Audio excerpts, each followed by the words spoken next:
This is not a tutorial on singing or writing lyrics. I don't want to influence your voice or what you sing about. Instead, I'm going to show you how to write music as a guitarist. From the most basic rhythms, we will learn to build melodies and harmonies, which will give you the notes you might want to sing over your songs or play along with as another guitar or instrument. As we progress, we'll learn melodic rhythm and lead passages that you can add to any song, and even learn multiple guitar parts, including dual lead guitar harmony sections.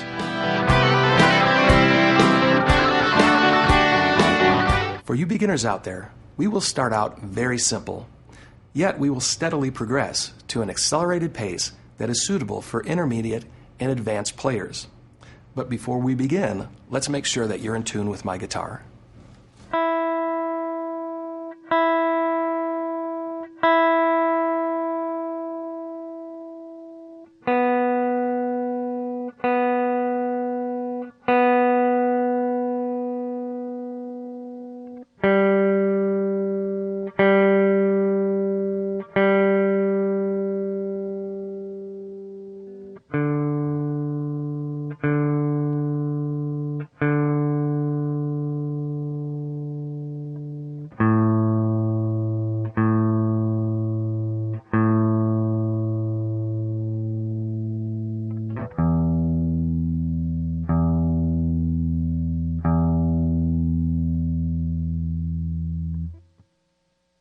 For starters, let's look at one of the most simple chords, the power chord.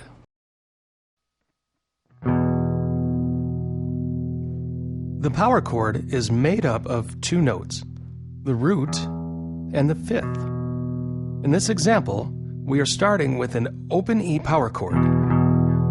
The sixth string open E note is our root, or main note, and the fifth string second fret is a B note, which makes up the fifth interval. When you play the root and fifth interval together, you have a power chord. The root note always names the chord, and since our root note in this example is an E note, this is an E power chord, which can also be called an E5.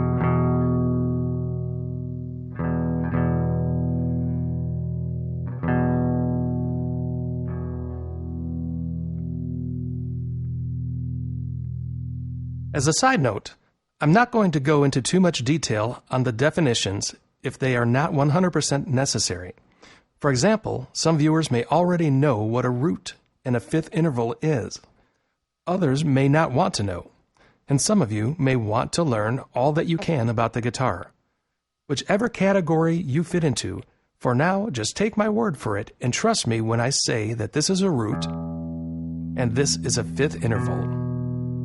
By the end of this DVD, you'll probably find that you have caught on to these terms, or you may want to study more on the subject, in which case there's another easy title that you can pick up called Easy Guitar Theory DVD. For this DVD, we will focus our efforts on the quickest and easiest way to understand harmonizing on the guitar. While theory is helpful, it is not a necessity at this stage, so I'll leave that decision up to you.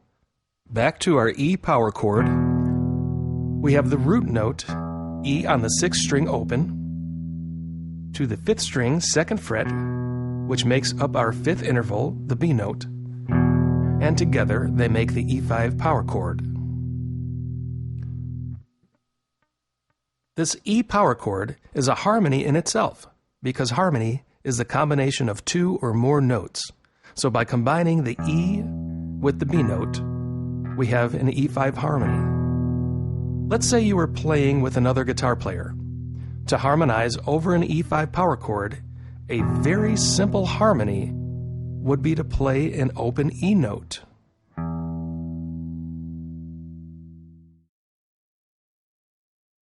To make each guitar stand out, you may want to use different pickups.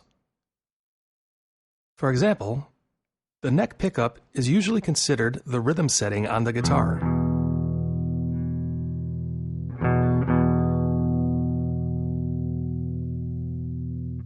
So use this pickup on the guitar that is playing the chord, and use the bridge pickup for the guitar that is playing the harmony.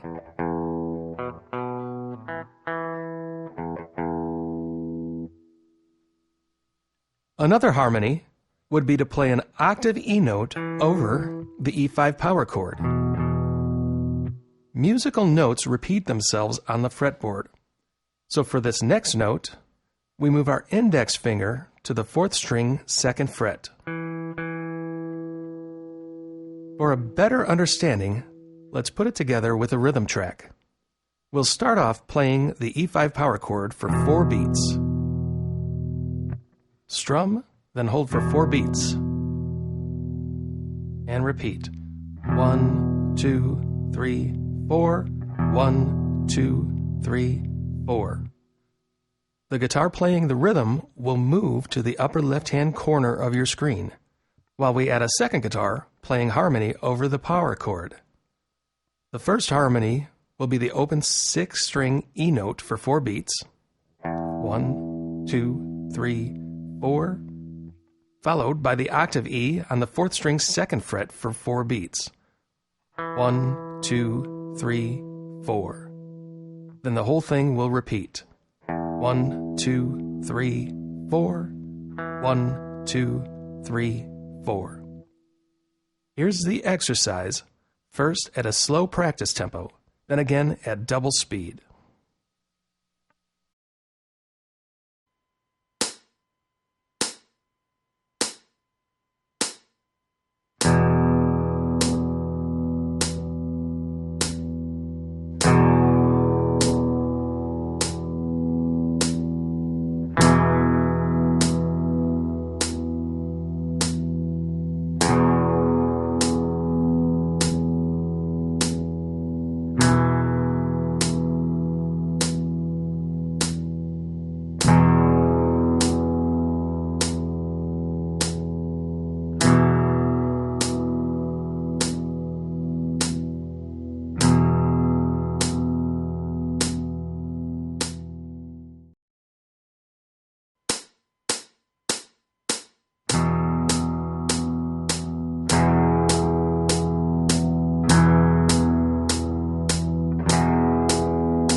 You can also use the other notes of the chord to play harmony.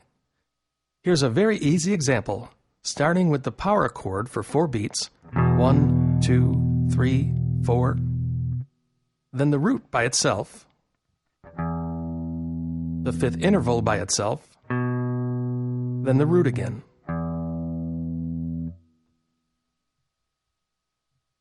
For you beginners watching, I'm strumming down on strings 6 and 5 for the rhythm guitar power chord, then holding for 4 beats. 1, 2, 3, 4. 1, 2, 3, 4. For the harmony guitar part, I pick down on the 6th string by itself, then up on the 5th string, 2nd fret by itself, then down again on the 6th string. Altogether, the count is 1, 2, 3, 4. 1, 2, 3, 4. Here it is played along with our background rhythm.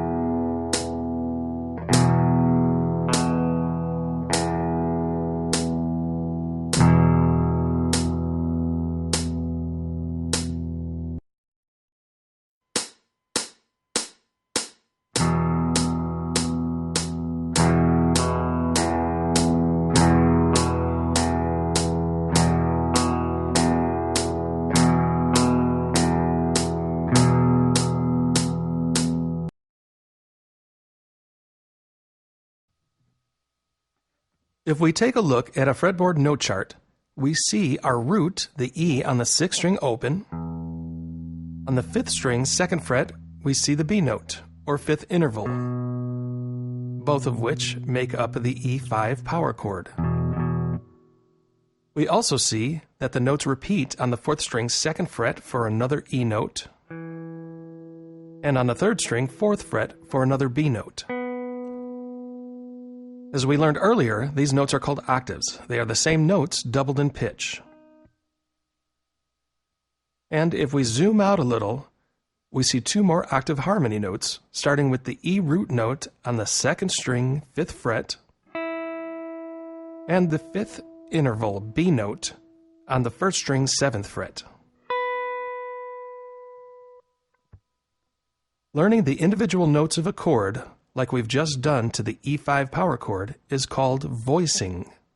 Switching back to tab, or just going by memory, we have the 6th string open, to the 5th string 2nd fret with the index, to the 4th string octave E on the 2nd fret with the index, then the 3rd string octave B on the 4th fret with the ring finger. Next, I'll pivot my index finger up to the 2nd string 5th fret for the next octave E. Then play the 1st string 7th fret with the ring finger for the B note. When we practice this, we will be playing along with a background drum track and another guitar playing the E5 power chord, allowing you to hear how well the harmony blends with another instrument. The E5 power chord will ring out for 4 beats. 1, 2, 3, 4. When we play the harmony notes, we will hold them for 2 beats each. So play E for counts 1, 2, B for 3, 4, then up to the next harmony. 1, 2, 3, 4. Then up again. 1, 2, 3, 4. This type of harmony is called oblique motion because one of the musical parts is staying still, the E5 power chord, and the other part moves more actively in harmony with the power chord. For example, while the chord stays in place, we ascend in pitch using the voicing or individual notes derived from the chord.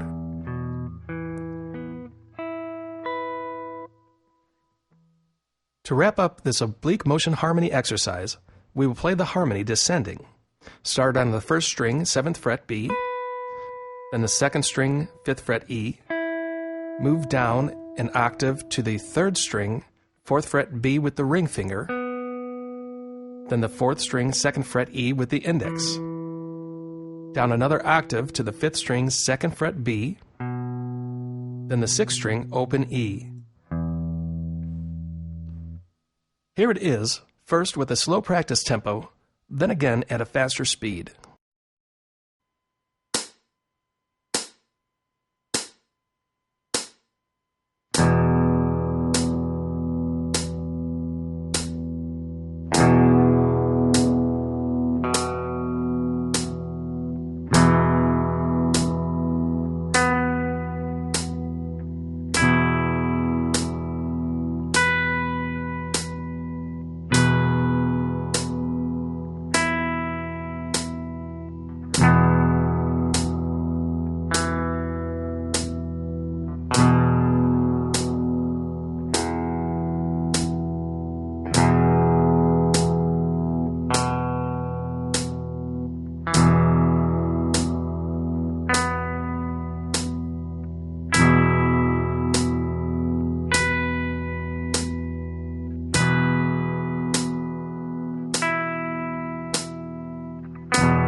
Before moving on, let's take a look at other harmony options on this chart. Although we didn't use these notes in our exercise, we see that there is an open B note on the second string. And right next to it, on the first string open, we have another E note. These are all harmony notes we can use to accent an E5 power chord. Move your attention to the 6th string 7th fret, and we see another B note, which will be our starting point for yet another group of harmony notes which we can play over an E5 power chord.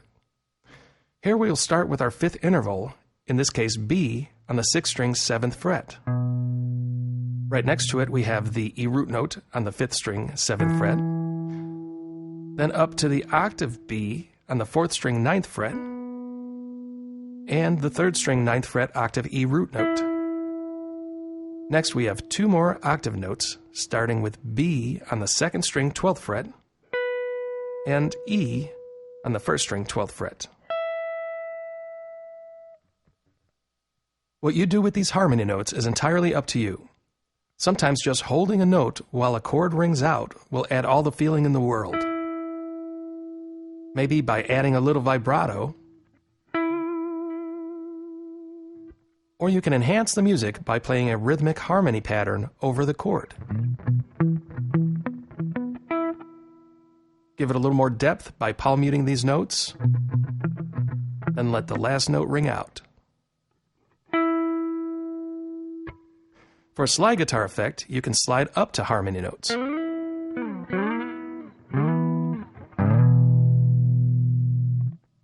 The point is, you can do this with any chord or any group of chords, and you'll always have something that blends perfectly with the music you are playing along with.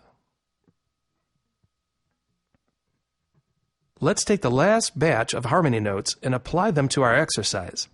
Starting on the 6th string 7th fret, we have the B note, or our 5th interval.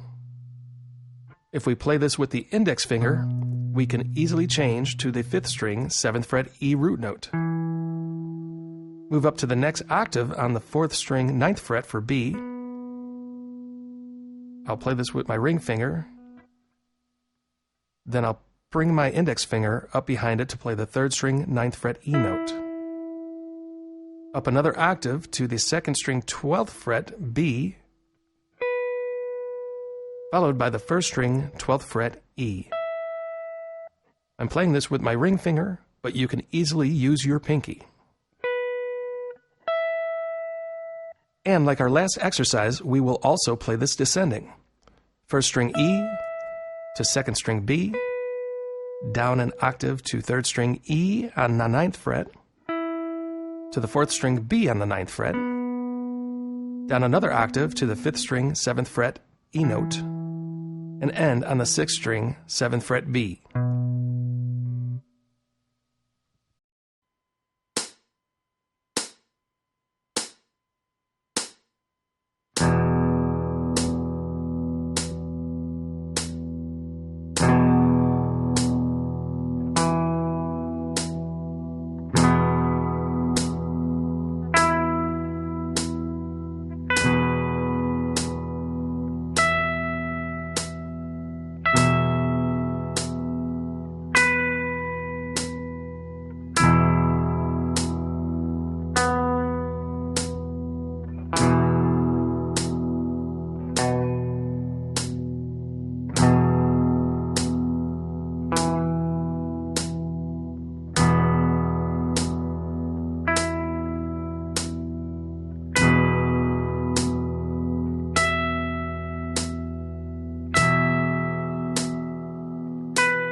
Before moving on, let's be sure to make note of the other harmony notes in the second position.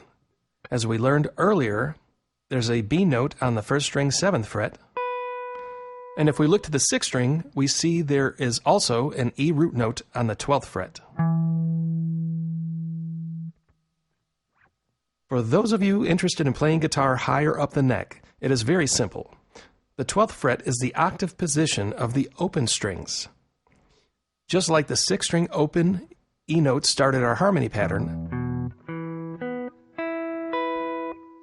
we see on the right side of the note chart that the 6th string 12th fret starts the same exact pattern, just 12 frets higher up the neck.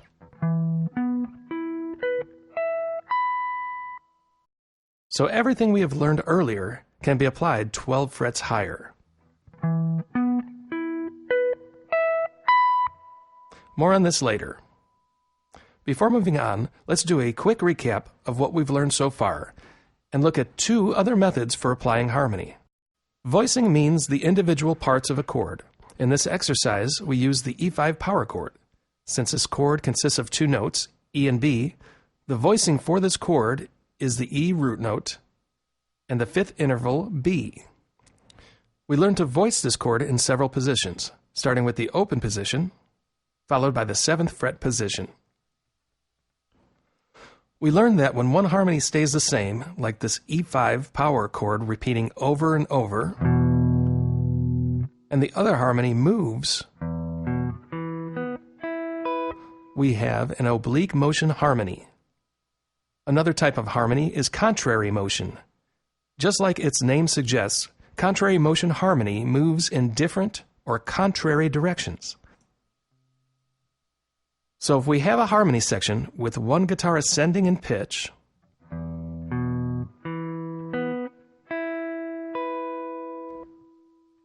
and over the ascending guitar we have another guitar descending in pitch,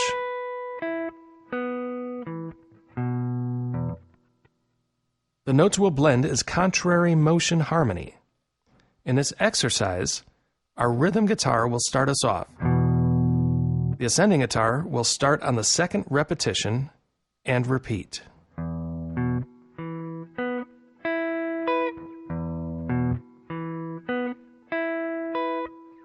The descending contrary motion harmony guitar will come in on the 3rd measure and repeat.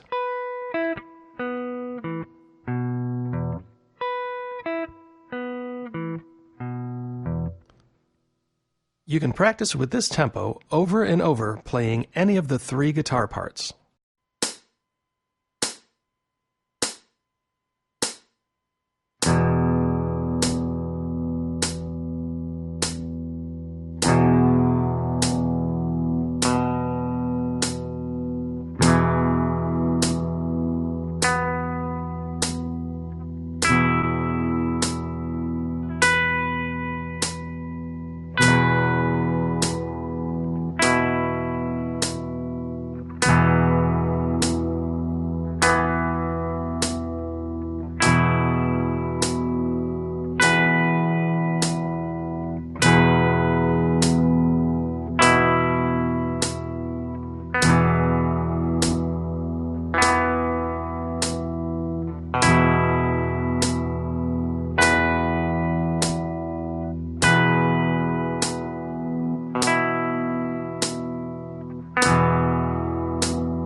The next type of harmony we'll learn is parallel motion harmony, where the sections move in the same direction. For this example, we will leave out the rhythm guitar entirely. Guitar 1 will start with the E5 voicings in the open position, first ascending, then descending in pitch.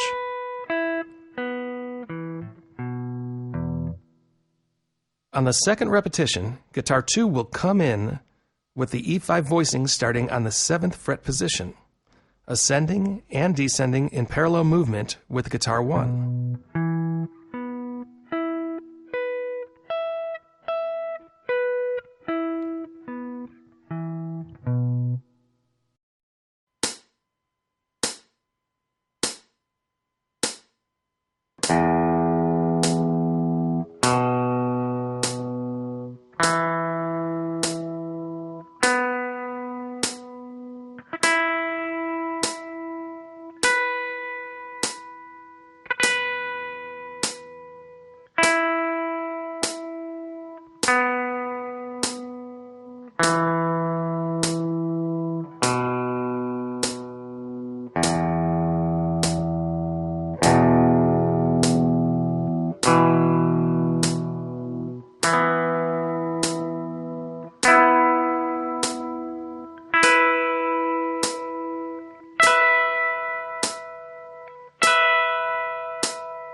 To complete section 1, we are going to combine the different methods of applying harmony. First, we'll start out with our rhythm guitar playing the E5 power chord.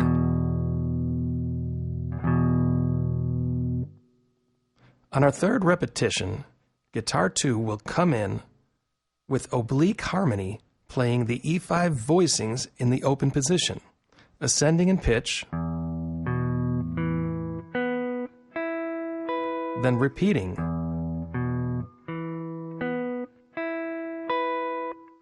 A third guitar will come in, first playing a parallel harmony in the 7th fret position.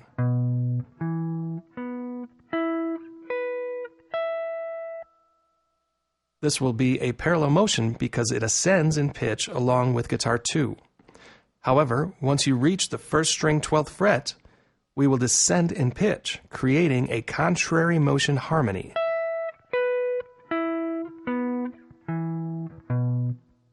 Let's put it all together with a tempo and see how it fits.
So what happens if we change chords, say the F5? Well, the pattern we learned earlier now applies to the F5 chord. The F note on the 6th string 1st fret becomes our root, and the C note on the 5th string 3rd fret becomes our 5th interval. Together, the root plus 5th interval, as we know, equal a power chord. So the F root and the C 5th make up the F5 power chord.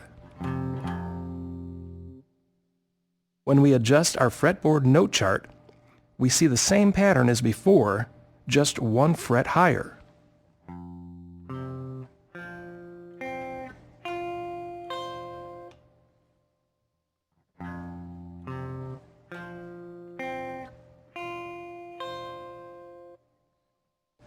For this next exercise, play the F note with the index finger and the C note with the ring.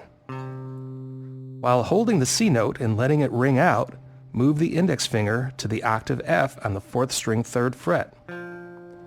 Then move the ring finger to the 3rd string 5th fret for the C. Next, bring the index finger up to the 2nd string 6th fret for another octave F. Then the ring finger to the 1st string 8th fret for the C note.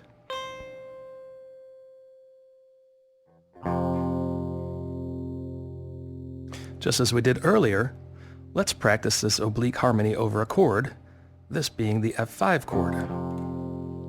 In section 1, we discussed that you can change pickups between 2 guitar parts to get a different tone.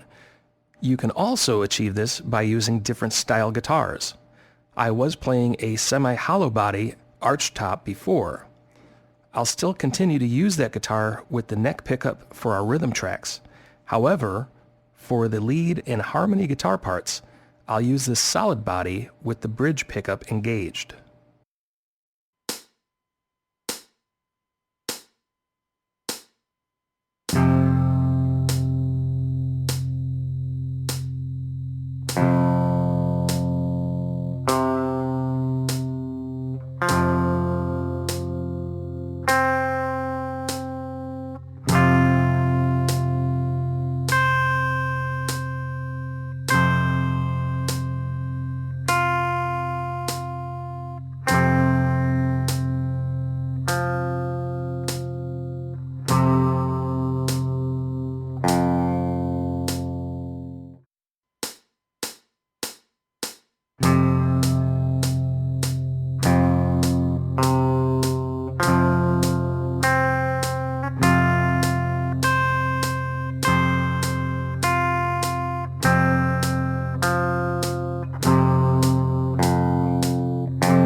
Staying in the same position, here's an example of a contrary motion harmony. The rhythm guitar will strum F5. As the chord repeats, a second guitar will play the ascending voicing for F5.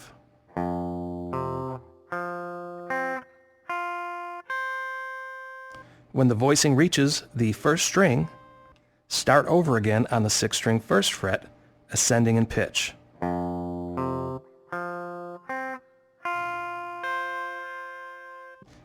After another repetition, a third guitar will play a contrary motion harmony, descending in pitch, starting on the 1st string and moving down the F5 voicing to the 6th string 1st fret, then repeat.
This next section is very similar.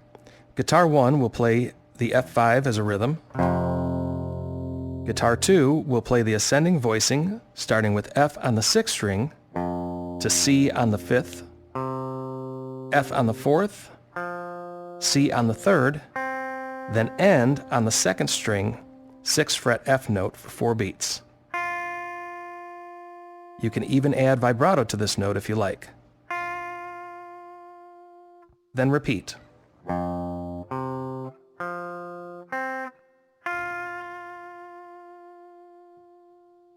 And we'll switch to the harmony guitar with guitar 3, which starts on the 5th string, 3rd fret C note, to the 4th string F, 3rd string C, 2nd string F, and end on the 1st string C, holding it for a 4 count with vibrato. The harmony between guitars 2 and 3 create a parallel motion.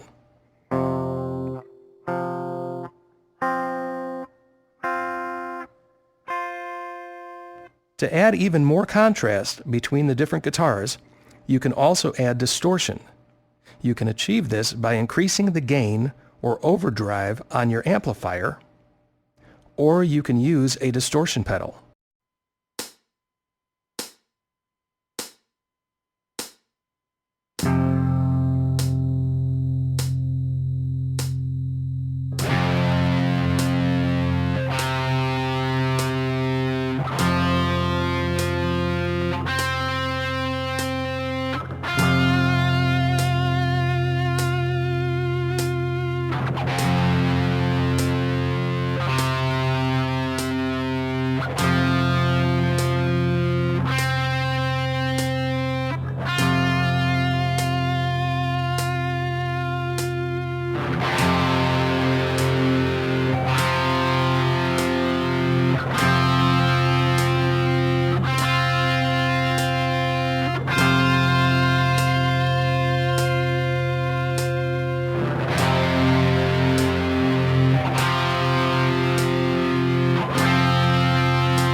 Here's a basic look at what happens when you play more than one chord.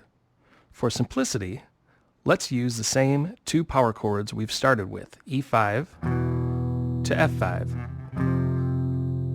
This time, we are adding an octave to our power chords. So for E5, play the 6th string open, 5th string 2nd fret, and add the octave E to the 4th string 2nd fret.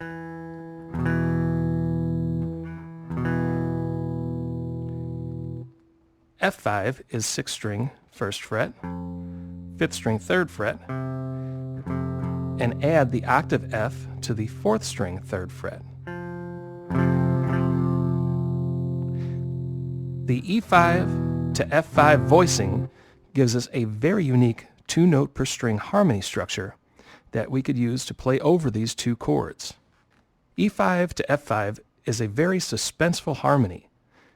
Take the notes of each chord, then combine them to come up with a scale or voicing to play over that chord progression.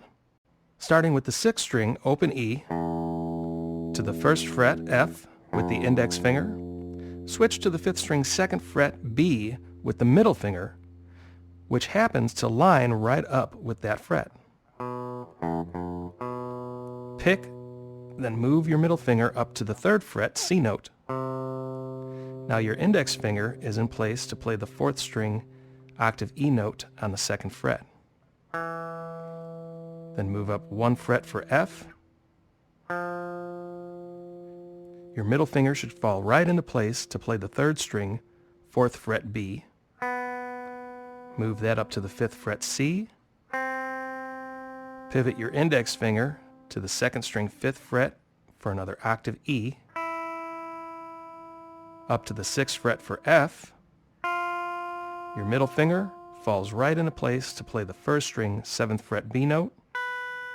Then use your ring finger to play the 8th fret C note.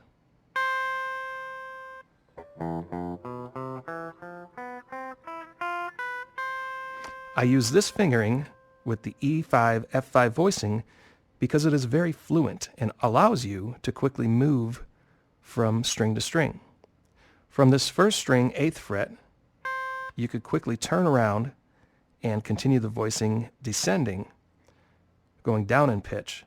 So to descend, you already have your ring finger on the 1st string 8th fret C. Lift it to play B with the middle finger. Switch to the 2nd string where your index finger is already holding the 6th fret F note. Move it down 1 fret to the E. Switch to the 3rd string. I pivot my middle finger to play the 5th fret C. Down to the 4th fret B. Index finger to the 4th string 3rd fret F. Down to the 2nd fret E. Middle finger to the 5th string 3rd fret C. Down to 2nd fret B. Then index finger to 6th string 1st fret F. And end on the open E. We will play each note for 1 beat. 1, 2, 3, 4, 1, 2, 3, 4. And we'll be playing over the E5 to F5 chord progression, holding each chord for 4 beats. 1, 2, 3, 4. 1, 2, 3, 4.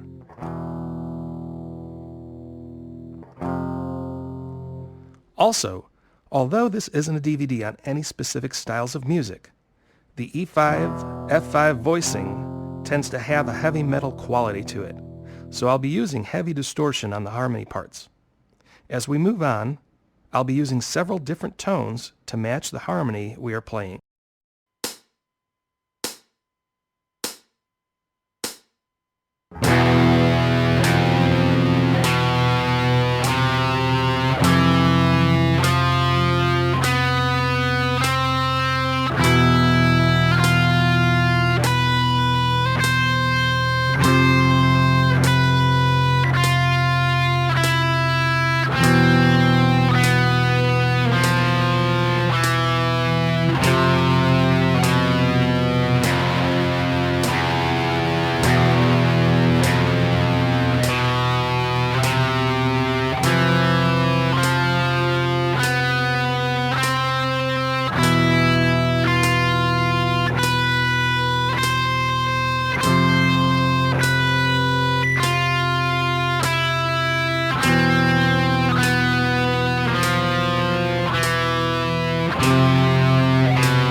When we play the notes derived from a chord, over that chord, we have a perfect blend. When we play non-chord notes, or notes derived from another chord in the progression, we get contrast. When we want to build anticipation, that's when to use contrast. When we want to put the listener at ease, that is when we resolve a note by blending. For example, when we play the E5 power chord, the E note is a perfect blend If we switch to F, we have a contrast with the E5 power chord. Then, to resolve the contrast, we could go back to E. When we switch to the F5 chord, we can play the C note on the 5th string 3rd fret to blend. That's because C is part of the F5 chord. For contrast, drop down to the B note on the 5th string 2nd fret, then back up to C on the 3rd fret to resolve. We'll continue this pattern using the octave positions.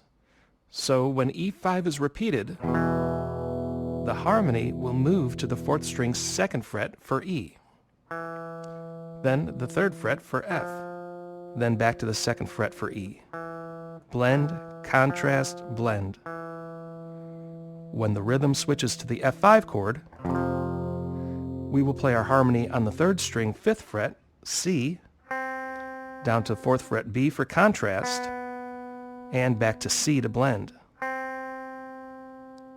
Next is the 2nd string, 5th fret, 6th fret, back to 5, and we'll end this exercise on the 1st string, frets 8, 7, 8.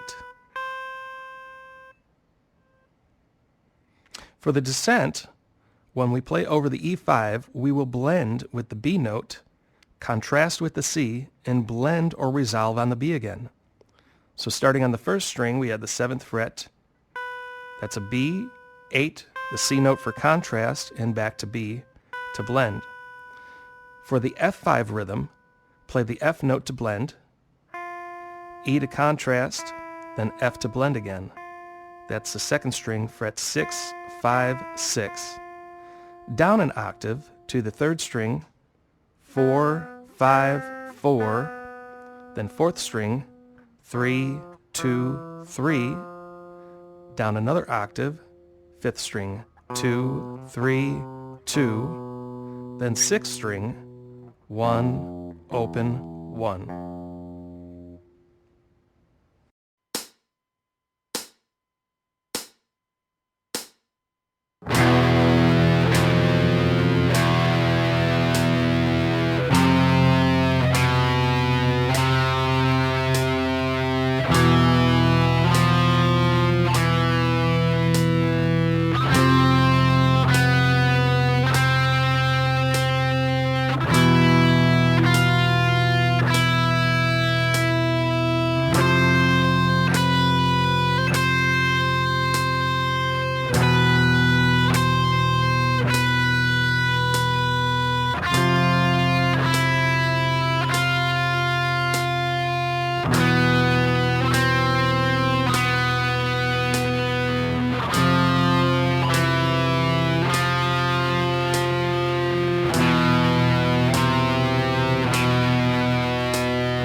I want to give another example of blend and contrast. Since we are only using the chords E5 and F5, we are purposely using notes derived from those chords. E5 made up of the E root note and B the 5th interval, and F5 made up of the F root note and C as the 5th interval. When we put these together in alphabetical order, we have a group of chord tones, or a chord tone scale, which we can use to blend and contrast perfectly with our chord progression. In this case, the notes E, F, B, C, E, F, B, C, E, F, B, C. As we discussed earlier, this is also known as voicing. For this next exercise, when the rhythm guitar plays the E5 chord, our harmony line will start on the E note, which blends in perfect with the E5 chord. Then we will go to the next note in our voicing, which is F, having a very strong contrast over the E5. Then we will end on B, which blends with E5 since it is part of the chord. When the rhythm plays the F5, we will start on a blended note, the F note, then move to the next note in our voicing, which is B, having a strong contrast to F5, and end on C, which blends. As the rhythm repeats, the E5, this time we will start on the B note, which is still a part of the chord, so it blends. Go to the next voicing note, C, for contrast, then end on E for a very strong blend. And for the next F5 chord, start on C to blend with the chord, E to contrast the F5 chord, then end on F to blend perfectly with the chord. So to ascend, we start on the 6th string open, 1st fret to 5th string 2nd fret. Next is 6th string 1st fret to 5th string 2nd, then 3rd. Then the 5th string 2nd, 3rd to 4th string 2nd fret, back to the 5th string 3rd to 4th string 2nd, then 3rd fret. Over the E5, we have the 4th string 2nd fret, then 3rd, to end on the 3rd string 4th fret. In the next measure, we're playing over F5 with the 4th string 3rd fret to 3rd string 4, then 5. Over E5, play 3rd string 4th fret, then 5th to 2nd string 5th fret. Back to 3rd string 5 to 2nd string 5, then 6. Next is 2nd string 5, 6 to 1st string 7, and with the 2nd string, 6th fret, 1st string 7, then 8.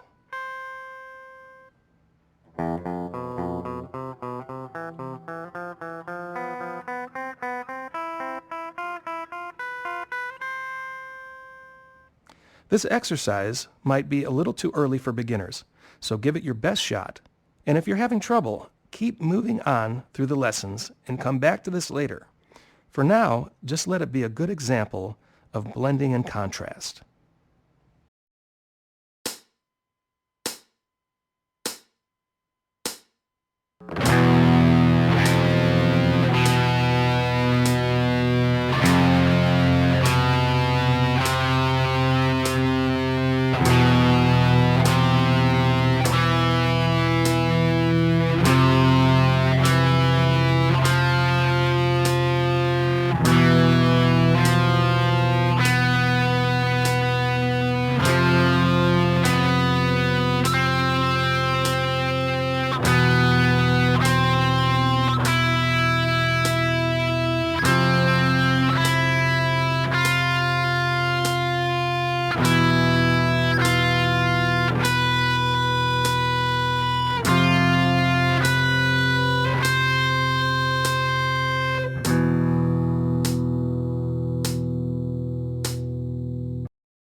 You may have heard you could simply use a scale over a given chord. Some people refer to this as the chord scale approach, where you use the scale over the chord being played. So, maybe over an E5, you would play the E minor pentatonic scale, or the E major scale.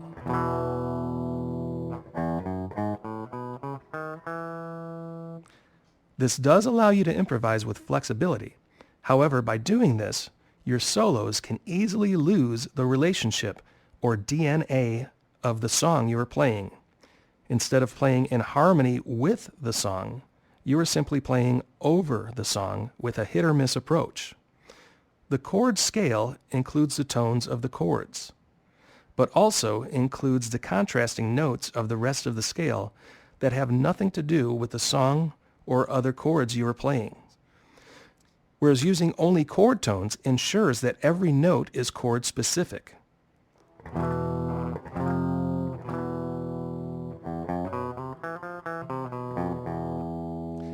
As we discussed earlier, this is also known as voicing, which can be defined as the individual parts of a chord or chords within a composition. This gets very interesting when you combine the notes from two or more chords from a musical composition, especially when a contrasting note does not derive from a typical scale, but instead comes from a unique chord progression like our E5 to F5 voicing.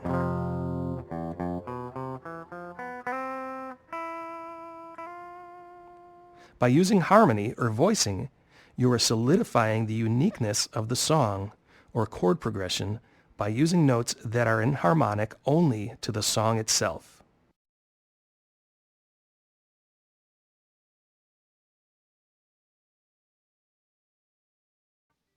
For this section, let's change up our rhythm guitar a little bit.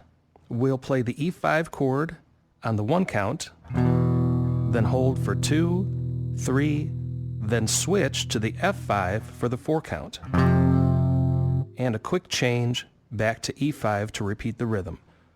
1, 2, 3, 4, 1, 2, 3, 4.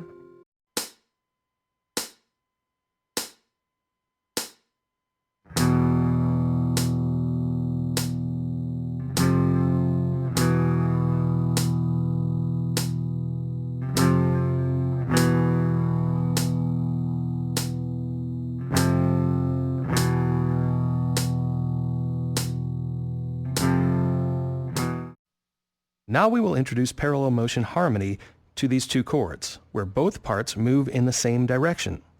First, let's take our chord tones or our voicing, and we'll play them from the 6th string up to the 2nd string notes, and you can even add a little vibrato to the last note. For this parallel motion harmony, the next guitar part will start on the 5th string 2nd fret and ascend in time to the 1st string notes. Earlier, when we first learned the E5 chord, I explained that E was the root note and B was the 5th interval. The same formula applied for F5, where F was the root and C was the 5th.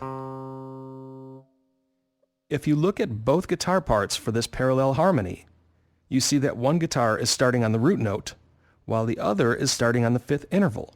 So this harmony can be considered a 5th interval harmony progression. Parallel motion harmony is an excellent technique that can be used with any group of instruments: 2 guitars, 1 guitar and 1 bass, 1 guitar and a keyboard, a guitar and a vocalist, or 2 vocalists, or more.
In this example, our two harmony parts will move in the opposite direction, creating contrary motion.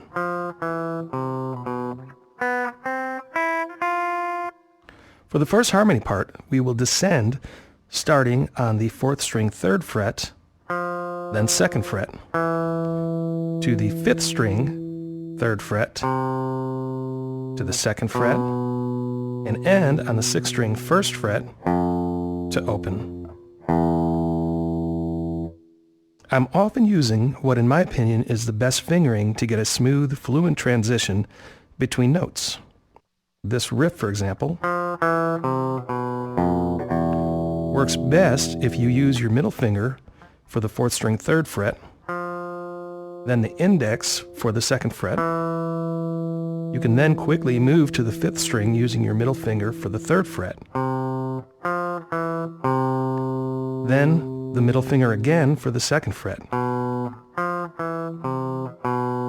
The reason I use the middle finger for both notes on the 5th string is so my index finger is in place to quickly play the 6th string 1st fret.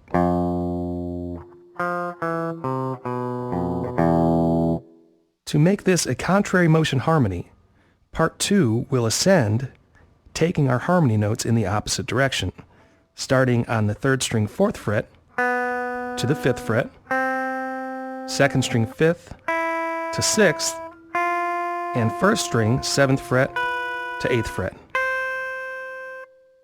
This is also an example of a dissonant harmony. Dissonance creates a strong contrast. In other words, it doesn't blend very well. So while this might not be the sweetest sounding harmony in the world, it is a perfect example of a dissonant harmony.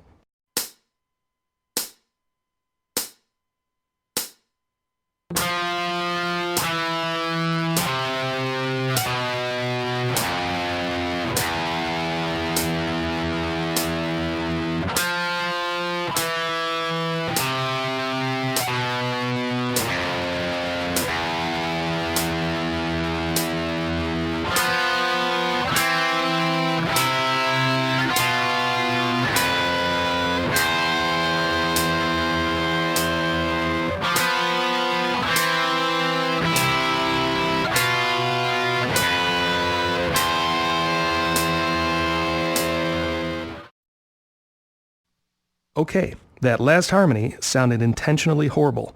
That's because the two parts were always playing voicings from two different chords at the same time. Again, this is called dissonance or contrast. To resolve this, we'll change the second part of our contrary motion harmony to start on a different voicing. Since harmony 1 starts on an F note, to make harmony 2 blend, let's start on a C note rather than a B note. If you recall, an F5 power chord is made up of F and C. So it makes perfect sense that F and C would blend, when F and B would cause dissonance or contrast. So while harmony 1 descends in pitch, our corrected, better sounding harmony 2 will use contrary motion and ascend in pitch, this time starting on the 3rd string 5th fret to the 2nd string 5th fret to the 6th fret to 1st string 7 up to 8, then down to 7, then repeat. Here's both played together with a tempo.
Let's not forget our 7th fret position for an entirely different voicing option. Here our harmony will start on the 7th fret B note with the index finger, then play the 8th fret C with the middle. When you switch to the 5th string, play the 7th fret with the index finger, then move up to the 8th fret with the index. This puts your hand in place to play the 4th string notes with the middle finger, first the 9th fret, then 10th. Next, move your index to the 3rd string to play 9, then 10. Stretch up to the 2nd string 12th fret with your middle finger, then 13 with your ring. Or you can use your ring for the 12th fret and pinky for 13. These are the B and C notes. Then use the same fingers on the 1st string for E and F on frets 12 and 13.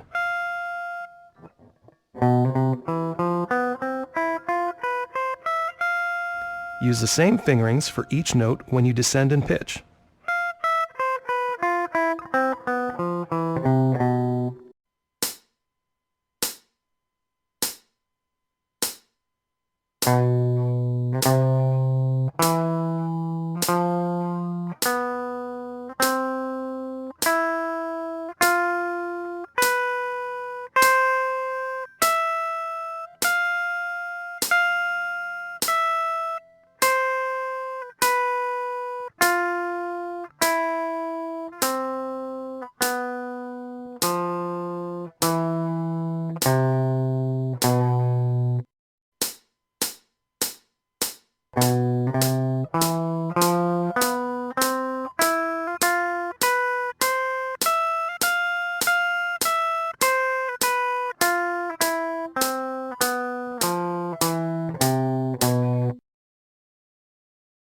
Now let's combine our different harmony sequences with these higher voicings. Our rhythm will be E5 to F5 for 4 beats each. And for our first oblique motion harmony, we'll play on the 6th string 7th fret to 8th fret, then move to the 5th string 7th fret. This will be played over the E5 chord as an oblique harmony. The 7th fret note blends, 8 builds contrast, 5th string 7th blends, and we'll hold it for an extra beat, adding vibrato. 1, 2, 3, 4. Over the F5 chord, we'll blend with the 6th string 8th fret to the 5th string 7 for contrast, to the 8th fret for a blend. 1, 2, 3, 4.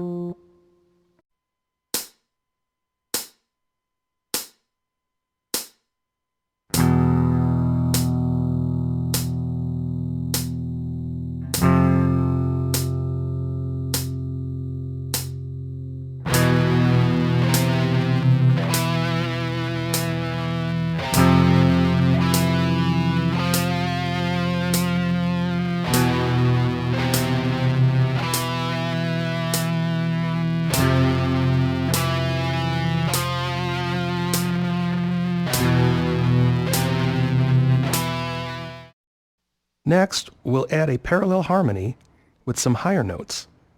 Over the E5 rhythm, we'll start and end blending on notes and contrast in between. On the 4th string, 9 to 10, to the 3rd string, 9 with the index up to 10, which allows us to comfortably reach to the 2nd string 12, 13, 12. The rhythm is a little faster because we're playing 8th notes, dividing each beat into 2 pulses. The count is 1 and 2 and 3 and 4 and. Once you get the hang of it, you can also add some palm muting to the first few notes and even some vibrato at the end. Next, for the F5 chord, our harmony will be the 4th string 10th fret, to the 3rd string 9, to 10 with the index, to the 2nd string 12 with the ring, 13 with the pinky, to 1st string 12, then back to the 2nd string 13.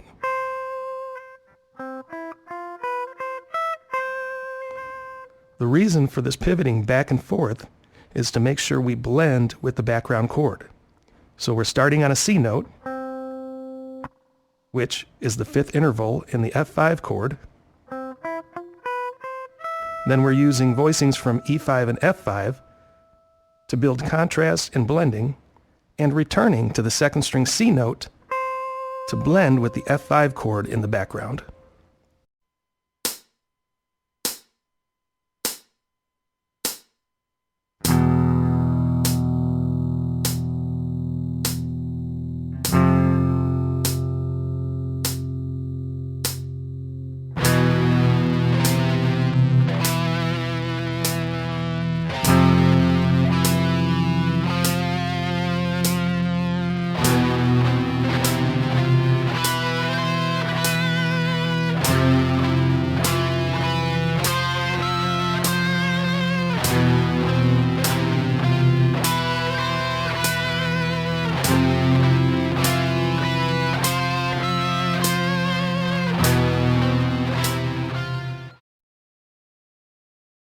So far, there's a lot going on with this harmony. First, we have the E5 to F5 chord progression. Next, we have the voicing of each chord, or the notes from each chord used as a scale.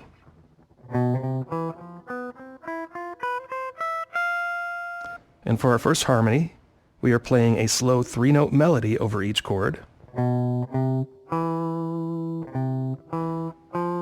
This can be considered an oblique harmony, since the chords pretty much stay in the same place while this harmony climbs in pitch.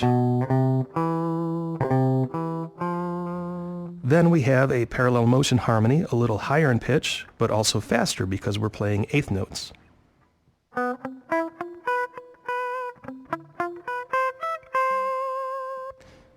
While those two sections of our orchestration are climbing in pitch, we can add another contrary motion harmony which descends in pitch.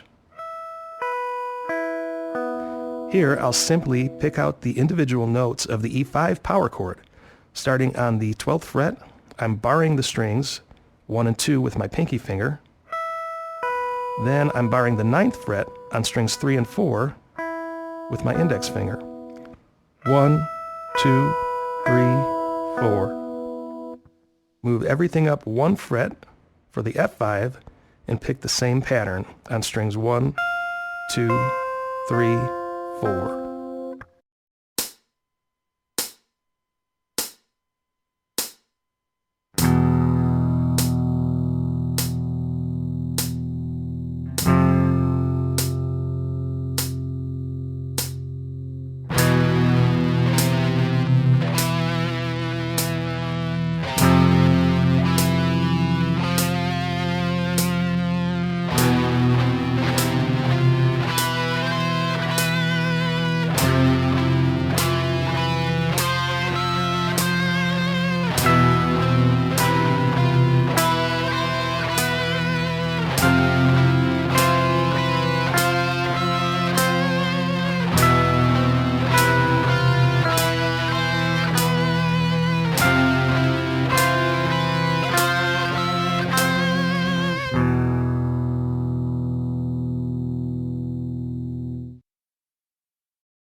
You can still use harmony to your advantage if you are the only guitarist playing in a band. For example, knowing harmony can help you write different sections, then put them all together, and you could still use them for different parts of a song. Here we'll start with our E5 to F5 chord progression, then play the oblique motion harmony,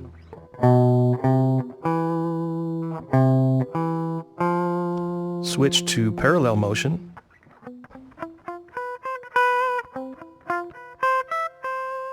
and end with the contrary motion.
This DVD is about harmony, which is present in all styles of music. Our last example had a unique voicing which lends itself to hard rock or heavy metal. Before moving on to full chords, let's look at a more neutral harmony and quickly explore a few more power chord options. Here, we will tone down the distortion a little bit to more of a blues or rock guitar setting. Also, from here on, each section's exercises will get progressively faster, so while learning more about harmony, you'll also be increasing your skills as a guitarist as well.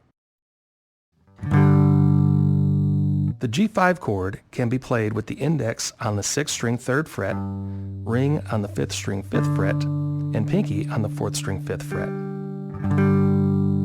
If we take the same pattern we learned from the E5 and F5 power chords and apply it here, the basic voicing for the G5 chord would be G, the root note, to D, the 5th, up an octave to G on the 4th string 5th fret, to octave D on the 3rd string 7, up another octave to G on the 2nd string 8, to D on the 1st string 10.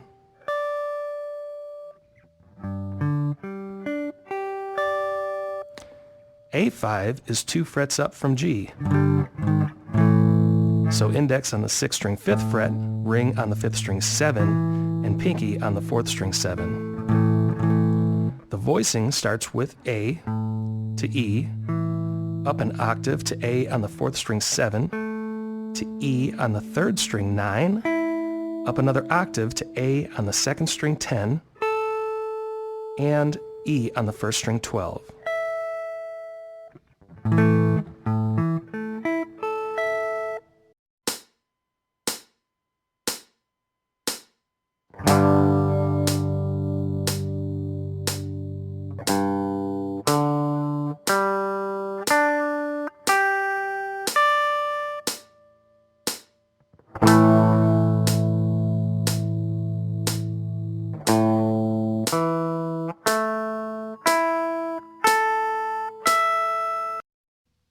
When you combine the G5, A5 voicings, you have a very unique scale, producing a neutral sounding harmony.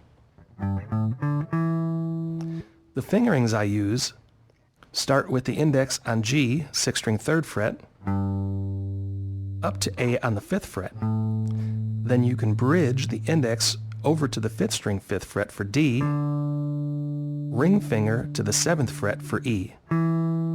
Bridge the index again to the 4th string 5th fret for G, then move the index up to the 7th fret for A. Then you can bridge again to the 3rd string 7th fret for G, ring to the 9th fret for A, move the index to the 2nd string 8th fret for G, index up to 10 for A, then 1st string 10th fret for D, ring to the 12th fret for the E note.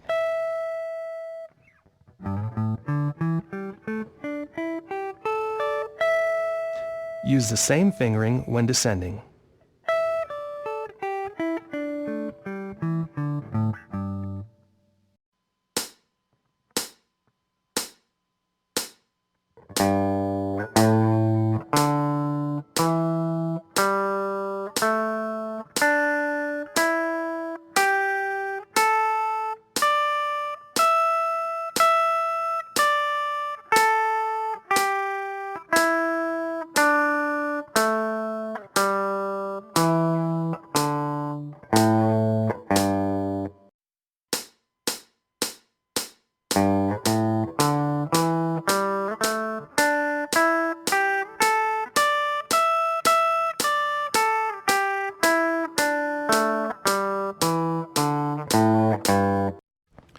For our rhythm guitar, strum G5 and slide the chord up to A5. Then strum and hold.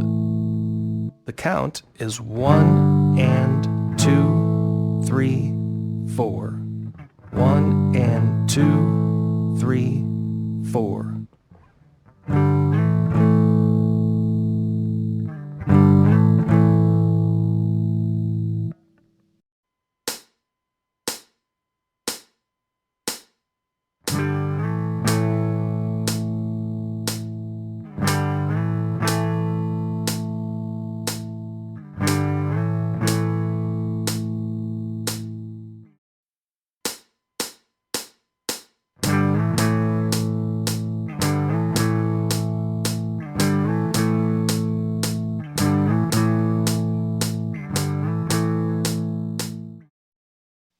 For a simple oblique harmony, we'll play the 4 notes of this voicing as eighth notes and hold for the rest of the measure.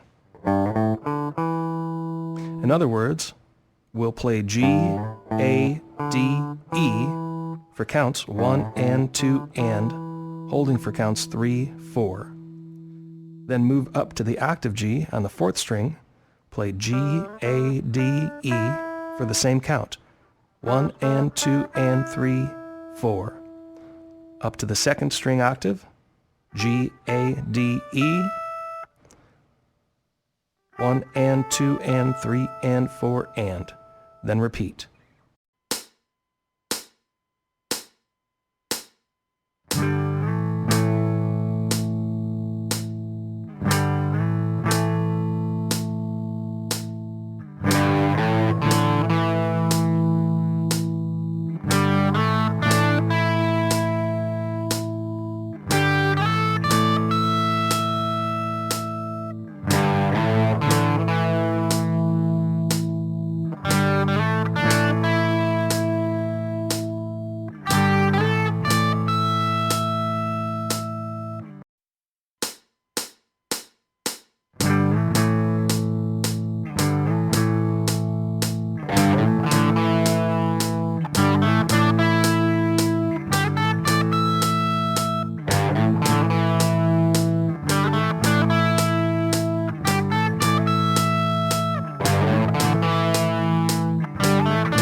A parallel harmony to the last section could be as simple as repeating the notes on the 6th and 5th string as a guitar riff.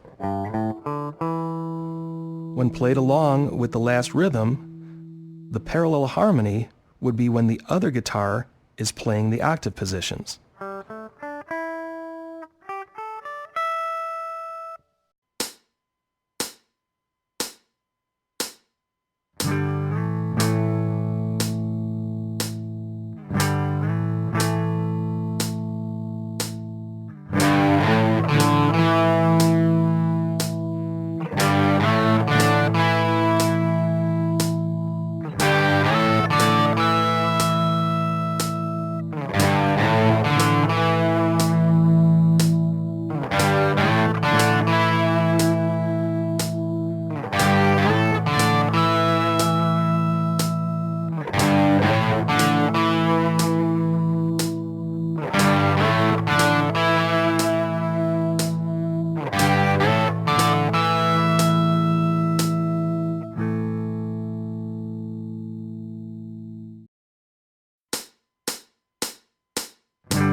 Alright, so far our harmony starts with the G5 to A5 rhythm.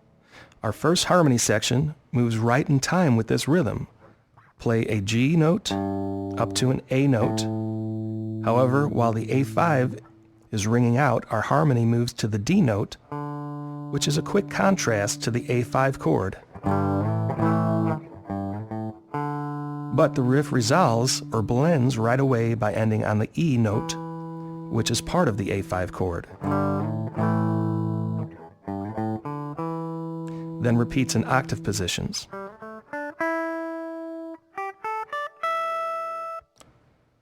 This is repeated as a unison harmony when another guitar plays it over and over in one position.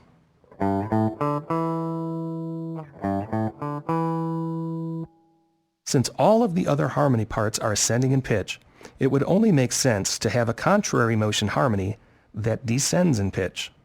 Since this section starts on a G5, made up of G and D, I'm going to start the contrary motion on a D note to blend with the G5. Then A, to blend with the rest of the sections. We'll drop down to G, then back up to A. The frets are first string 10 with the ring, which I'm barring over to the second string, so I could play the first string 10 D with the ring finger to the second string 10 with the same finger for the A note, down to the second string 8th fret for G with the index finger, then back up to 10 with the ring finger. I'm also going to palm mute this section by resting my palm on the edge of the bridge. And we'll repeat this continuously with eighth notes. 1 and 2 and 3 and 4 and 1 and 2 and 3 and 4 and.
As we discussed at the end of Section 5, you can still use harmony if you are the only guitarist playing in a band or writing music.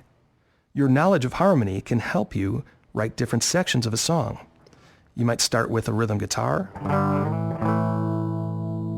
then move to the main riff,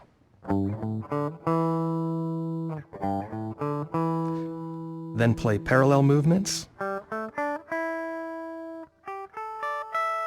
then wrap it up with the contrary motion eighth notes.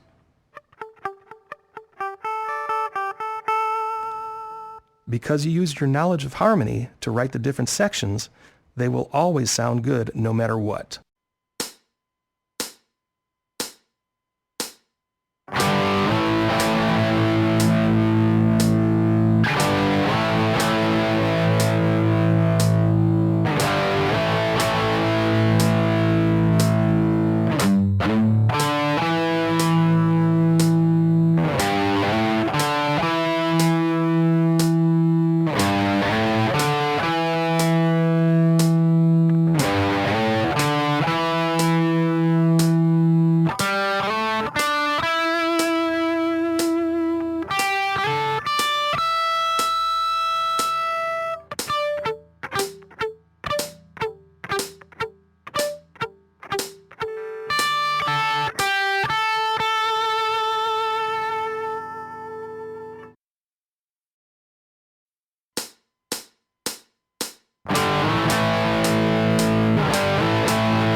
Now we're moving on to full chords, and to keep things easy, we will start with the E minor.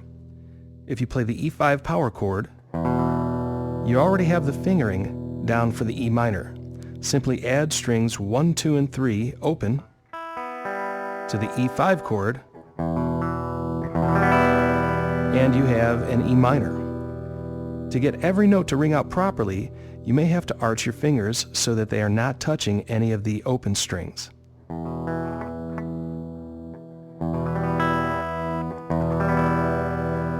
So altogether, E minor is made of the open 6th string E note, the 5th string 2nd fret B, 4th string 2nd fret E, 3rd string open G note, 2nd string B note, and the 1st string open E.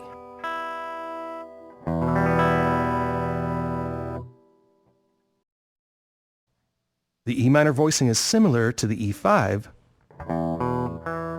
which we learned consists of the E root note and the B, which is the fifth interval. The E minor uses the same notes but adds a minor third interval, which is the G note.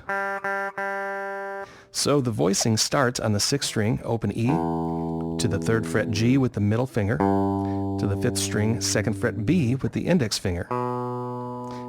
Using this fingering allows the notes to fall right into place very smoothly.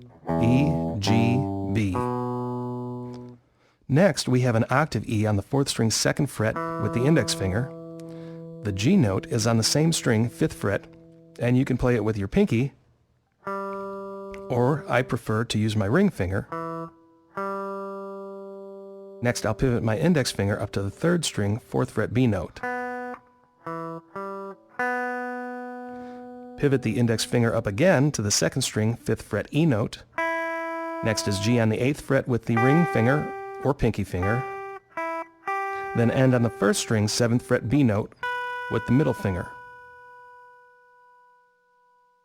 I use my middle finger here because I play the 2nd string G with my ring finger.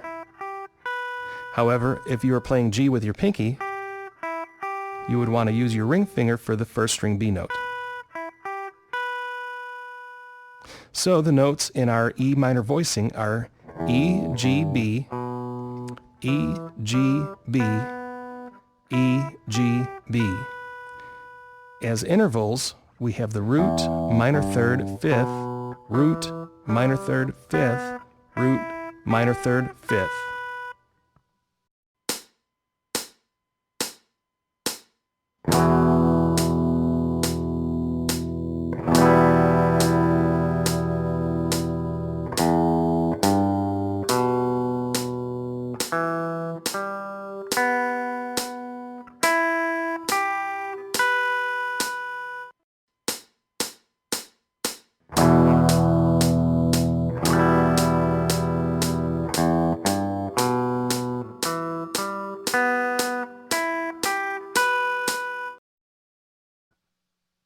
For a background rhythm, we'll strum up on the E minor chord. In other words, we'll strum strings 1 through 6.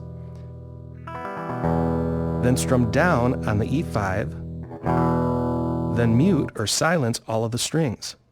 You can do this by lightly touching the surface of each string with the fingers of your playing hand, or with the fingers or palm of your picking hand. So for E5, strum down on strings 6, 5, and 4, then mute right away. We'll strum up on E minor for the 1 count, hold for 2, strum down on E5 for the 3 count, and then instantly mute for the rest of the measure. And repeat. 1, 2, 3, 4. 1, 2, 3, 4. As an oblique motion, we will simply play the voicing starting with E on the 6th string open and follow each note up to the octave E on the 2nd string, 5th fret. We'll play this using the same fingerings as before. However, we'll play each note as an 8th note. So the count will be 1 and 2 and 3 and 4 and then hold for another 4 beats and repeat. 1 and 2 and 3 and 4 and hold, 2, 3, 4.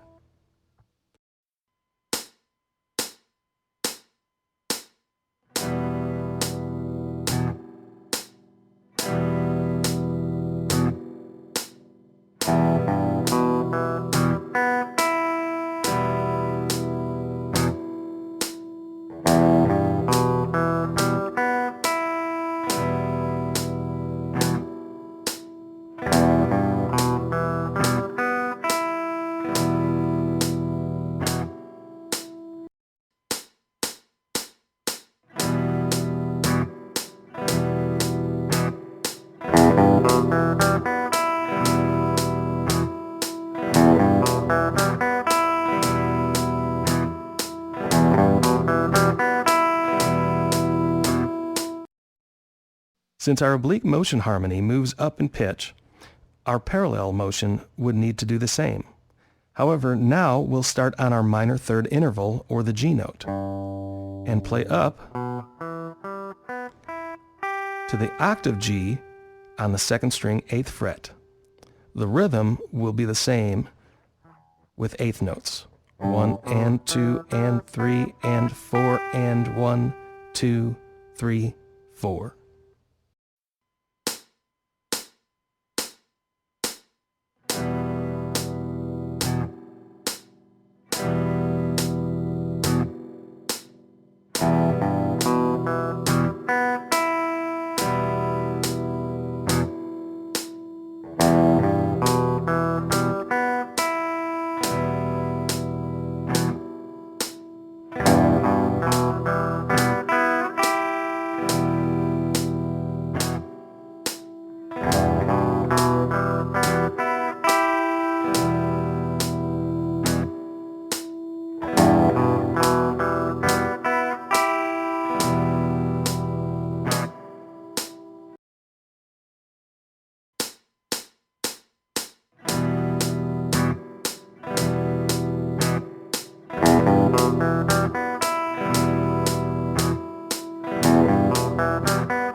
We have our oblique motion harmony starting on the root.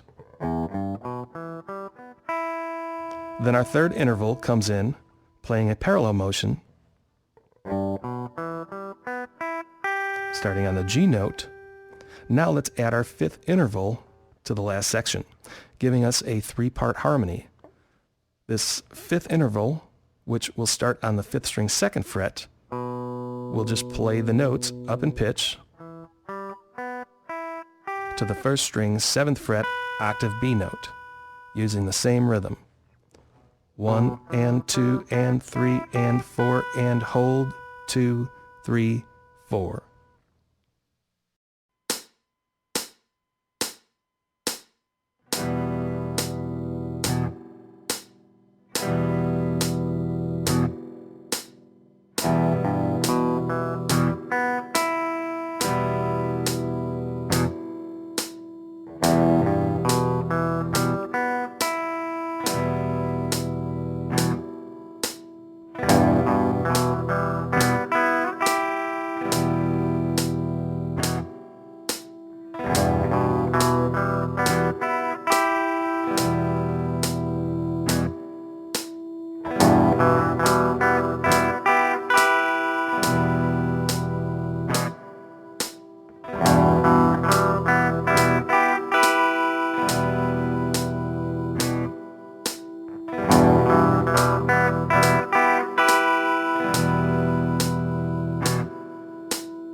For our contrary motion, we'll move up the neck to a higher position, but we'll play our voicing descending in pitch for the most part. Here we'll start on the 1st string, 15th fret G, down in pitch to the 12th fret E, down to the 2nd string 12th fret B note, then back to E. The fingering that I recommend is G with the ring finger, then bar the 12th fret on strings 1 and 2, so you can easily pick E on the 1st string, B on the 2nd string, then back to E on the 1st. This will be a steady 8th note rhythm. 1 and 2 and 3 and 4 and, then repeat. 1 and 2 and 3 and 4 and. Next, we'll move up in pitch to the pinky on the 1st string 19th fret. This is a B note, then down to the index on the 15th fret G. Then to the 2nd string 17th fret E note with the middle finger, and back to the G note. You might want to keep your index and middle finger planted throughout this riff so that it flows more fluently as you repeat it. 1 and 2 and 3 and 4 and 1 and 2 and 3 and 4 and.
As I mentioned before, you don't have to play along with more than one guitarist to use harmony. If you play in a single guitarist band, you might take a section like this and establish the rhythm,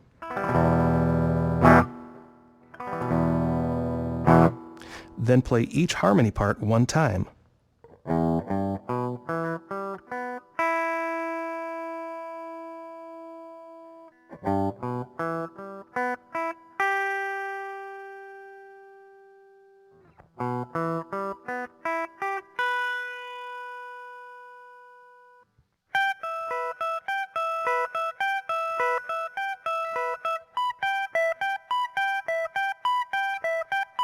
In this case, you're using harmony as your DNA to write a song. It might sound thin all by itself, but once you add drums and other instruments like bass or keyboards, it will definitely fill out.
G major is made up of the G, B, and D notes.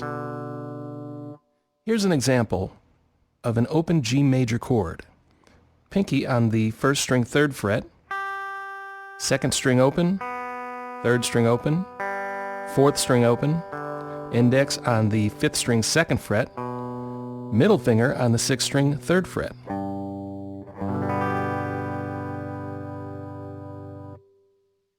If we look at a note chart, we see the notes that make up this chord. G is the root or first, B is the major third interval, and D is the fifth interval. Look at the second string. We are already playing the open B note. However, the third fret is a D note, which is the fifth interval of the G major chord. This allows us to add a different fingering to the G major chord. Just apply the tip of your ring finger to the second string third fret, and you have another variation to play an open G chord.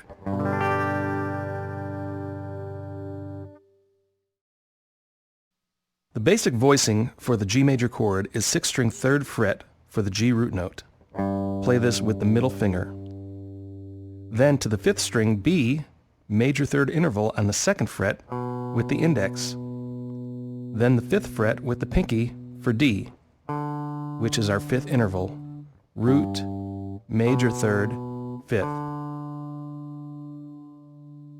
Up an octave to the 4th string 5th fret for G, root note with the middle finger, 3rd string 4th fret for the major 3rd B note with the index, to the 3rd string 7th fret with the pinky for the 5th interval D. Root, major 3rd, 5th. Up another octave to the 2nd string 8th fret for G, to the 1st string on the 7th fret we have B, and on the 10th fret we have D. Same fingering is suggested, middle, index, pinky. That's for the root, major 3rd, 5th.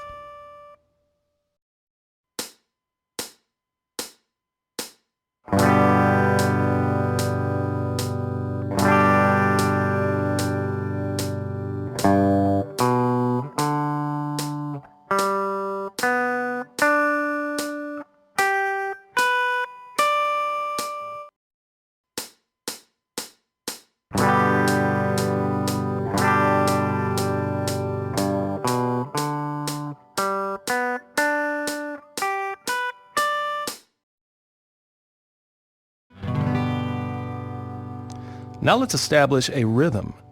Strum the G with the 2nd string open.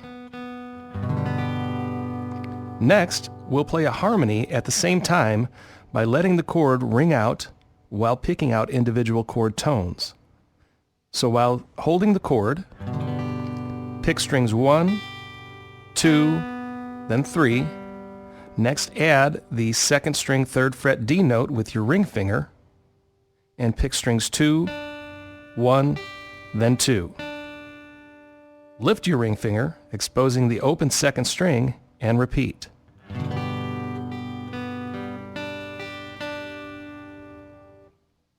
So holding the G with the 2nd string open, strum all 6 strings. Then pick strings 1, 2, 3. Add the 2nd string 3rd fret, and pick strings 2, 1, 2. Repeat, strum, pick 1, 2, 3, 2, 1, 2. You can also finger pick these individual notes. Strum the chord, then use your fingers to sound strings 1, 2, 3, 2, 1, 2. You can even mix it up by using a pick and finger picking at the same time. The count for this rhythm is 1, 2, and 3, and 4, and 1, 2, and 3, and 4, and. This in itself can be an oblique motion harmony because while the chord rings out, the picking pattern added over the chord can be considered an oblique motion.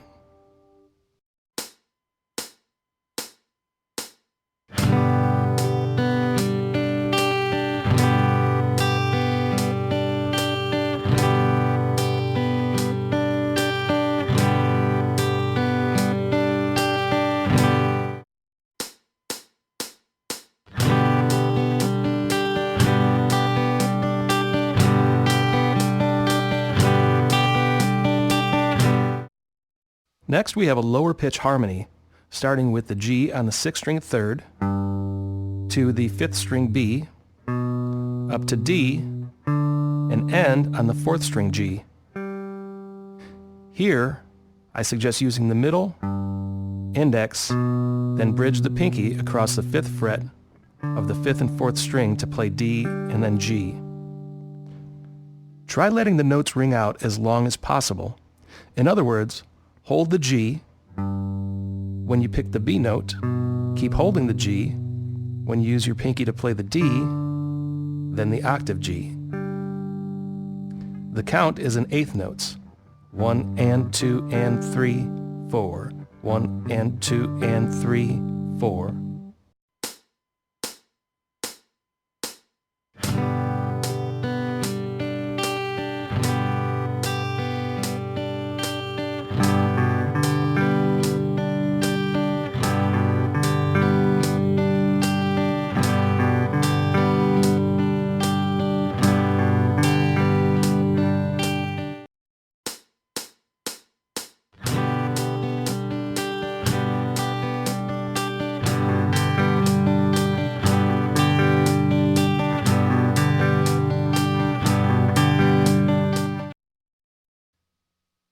Next, we'll play 2 notes at a time, playing the 6th string G with the 5th string B.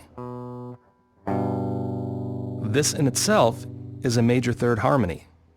Then we'll combine the 6th string G and 5th string D for a 5th harmony.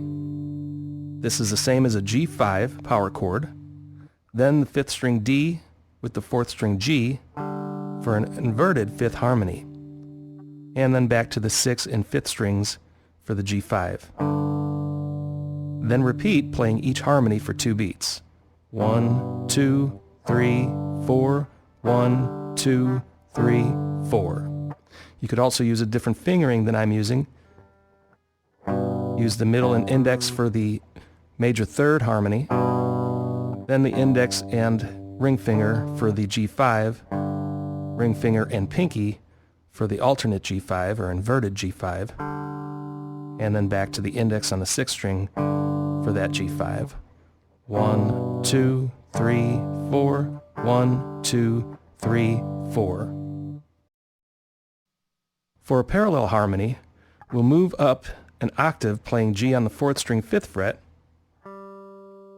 with the middle finger along with B on the 3rd string 4th fret with the index for a major 3rd harmony. Then up to an octave G5 index on the 4th string 5th fret with the ring on the 3rd string 7. Keep your ring finger planted on the 3rd string 7 and add an octave G with your pinky on the 2nd string 8th fret. Then back to the G5. 1, 2, 3, 4.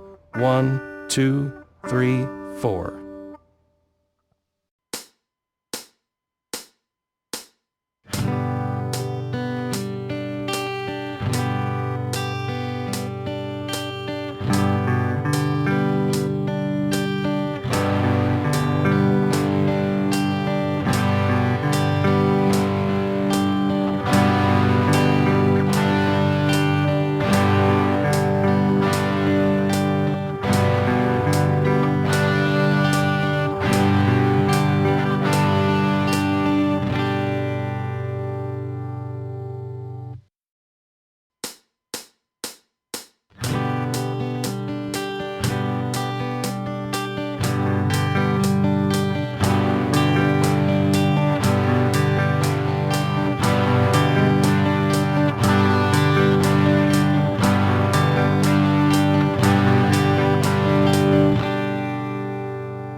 For the most part, this harmony section has been moving up in pitch. So for a contrary motion, let's wrap up our voicings with a faster triplet section, which repeatedly descends in pitch. Here, you want your pinky on the 1st string 10th fret, D note, and your index finger on the 7th fret, B, while your middle finger holds down the 2nd string 8th fret, G note. With all 3 fingers in place, pick down on the 1st string 10th fret, D, then without picking, pull off to the 1st string 7th fret, B, A pull-off is when you snap your finger away from the string to sound a lower note. So we pick down on D, pull off to B, then pick up on the second string 8th fret G, and then repeat. Pick, pull off, pick. This is going to be a triplet rhythm. A triplet divides a count into 3 pulses. So instead of counting 1, 2, 3, 4, we now count 1 and a, 2 and a, 3 and a, 4 and a.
Now that we've learned to harmonize major and minor chords, let's apply the voicing pattern to similar chords, starting with E minor, which we already know,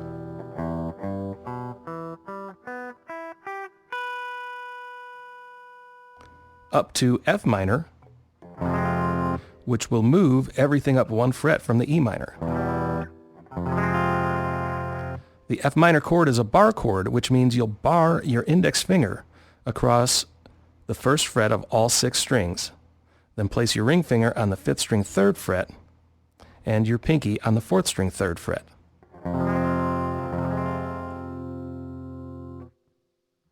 The voicing will be 6th string 1 to 4, 5th string 3, 4th string 3 to 6, 3rd string 5, up to 2nd string 6, then 9, and end on 1st string 8. Move everything up 2 frets to G minor, barring the 3rd fret with your index finger, and adding your ring and pinky to the 5th fret on strings 5 and 4. The voicing will follow the same pattern, starting with G on the 3rd fret, up to 6, to 5th string 5, 4th string 5 to 8, 3rd string 7, 2nd string 8 to 11, and end on 1st string 10. Up 2 more frets and we have the A minor position. Same fingers and spacing as F minor and G minor, but you are barring the 5th fret for the A minor. The voicing is 5 to 8, 7, 7 to 10, 9, 10 to 13, and end on 12. We'll end our minor voicing exercise there, but obviously you could keep going up or down the neck.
We started section 8 by learning the open G chord,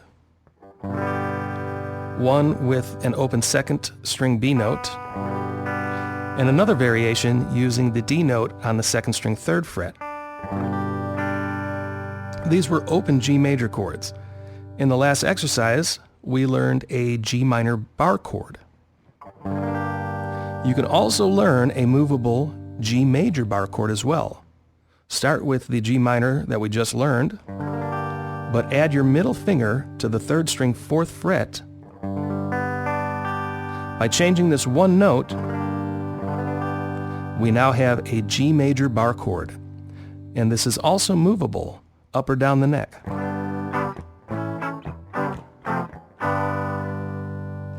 So back to the G on the 3rd fret. The voicing will remain the same that we already learned.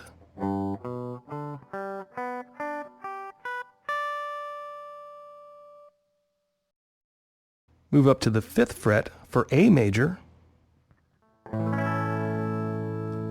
and then the voicing for A major starting on the 6th string 5 to 5th string 4, 7, 4th string 7 to 3rd string 6, 9, 2nd string 10 to 1st string 9, 12. Move up to the 7th fret for the B major bar chord. The fingering remains the same, starting with the B root note on the 7 to 6, 9 to 9 to 8, 11 to 12 to 11, 14. Next is the C major bar chord, barring the 8th fret, followed by the C major voicing, 8, 7, 10, 10, 9, 12, 13, 12, 15. Also, as the frets get closer together while traveling up the neck, you may want to try different fingerings to help you run through the voicings more fluently. At this point, it's just a suggestion and entirely up to you.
G major is made up of G, B, and D, while E minor uses E, but shares the notes G and B.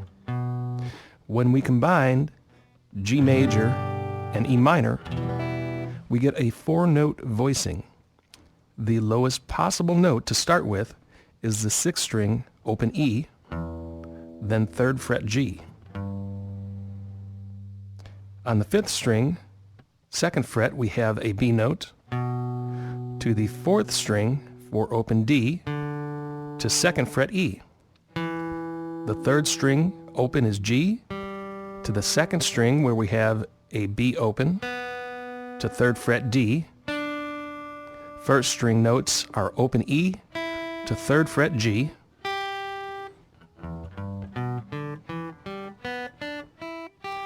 Then we'll play this voicing descending, open E to 2nd string D, then open B, 3rd string open G, 4th string notes E, then D, 5th string B, to 6th string G, then E. We'll start with the G chord to the E minor, 1, 2, 3, 4, then switch to 8th notes for the voicing. 1 and 2 and 3 and 4 and 1 and 2 and 3 and 4 and 1 and 2 and 3, 4.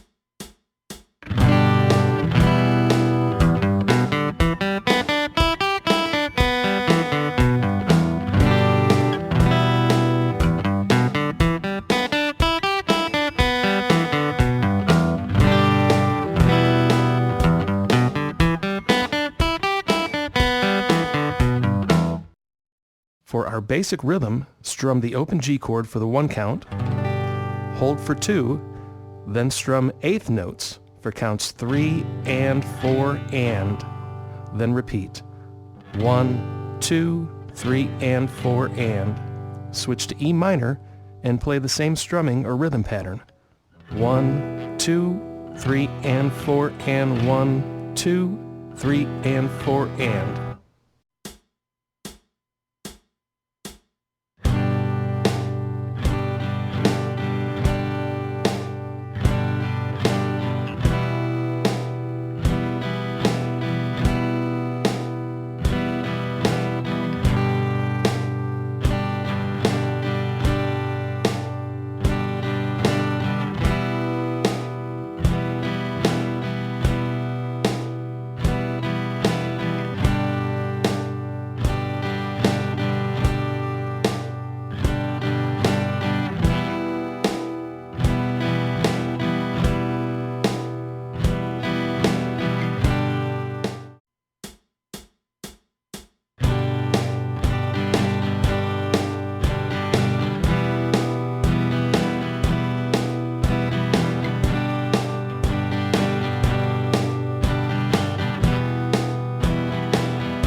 Since we are now using 2 chords, I'm going to play 2 different oblique motion harmonies over each chord, one that blends perfectly with the chord, and one that adds contrast by including notes from the alternate chord in our rhythm.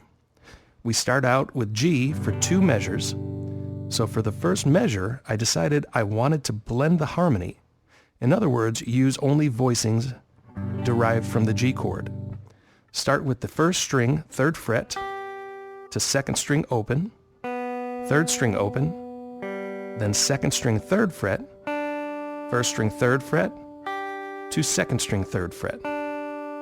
The notes I'm playing are G, B, G, D, G, D, which we know G, B, and D make up the G chord, so this harmony blends with the G rhythm in the first measure.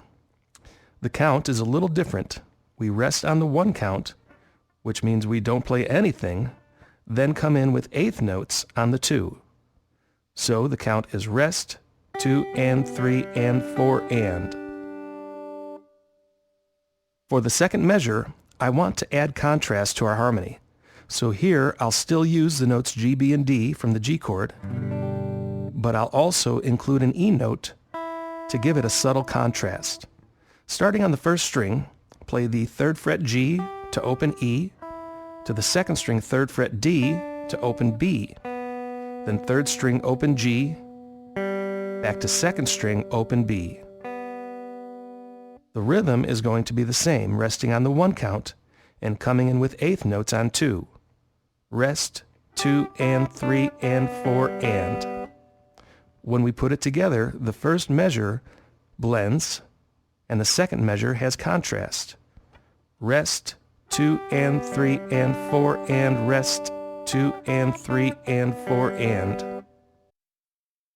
Now we'll follow the same structure for the E minor rhythm and harmony. E minor is made up of E, G, and B. So for the first measure, we'll blend by using only those notes, playing all open strings.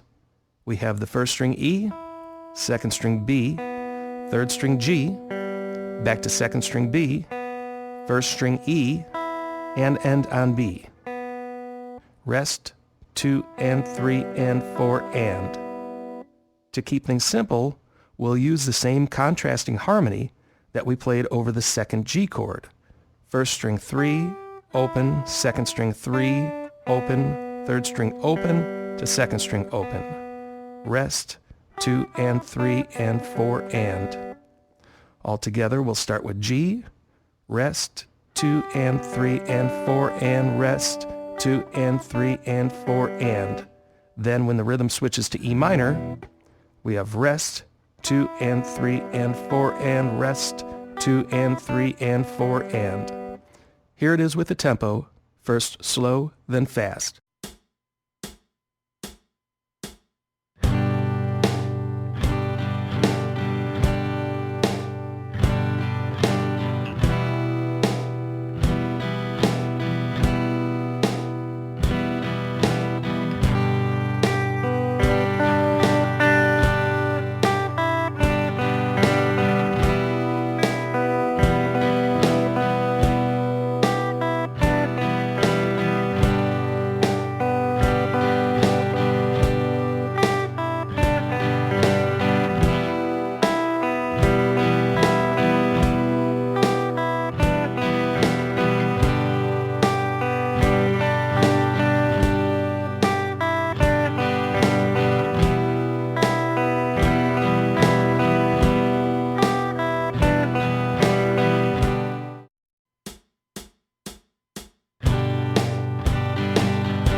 For this next section, I want to continue with blending the voicings of the first measure, then adding contrast in the second measure of each chord.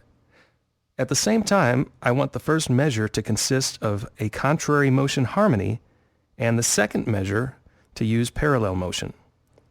So for the G, we'll blend by using only the G major notes, G, B, and D. In fact, that is all we will play. 6th string 3rd fret, G, 5th string 2nd fret, B, and 4th string open D.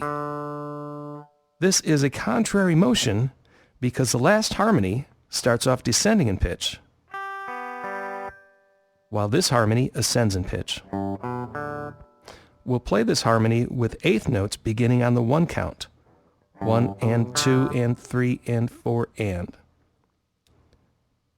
Now in the second measure, we will include the E note from our alternate E minor chord, and we will make this a parallel motion harmony by following the same pattern as the last harmony.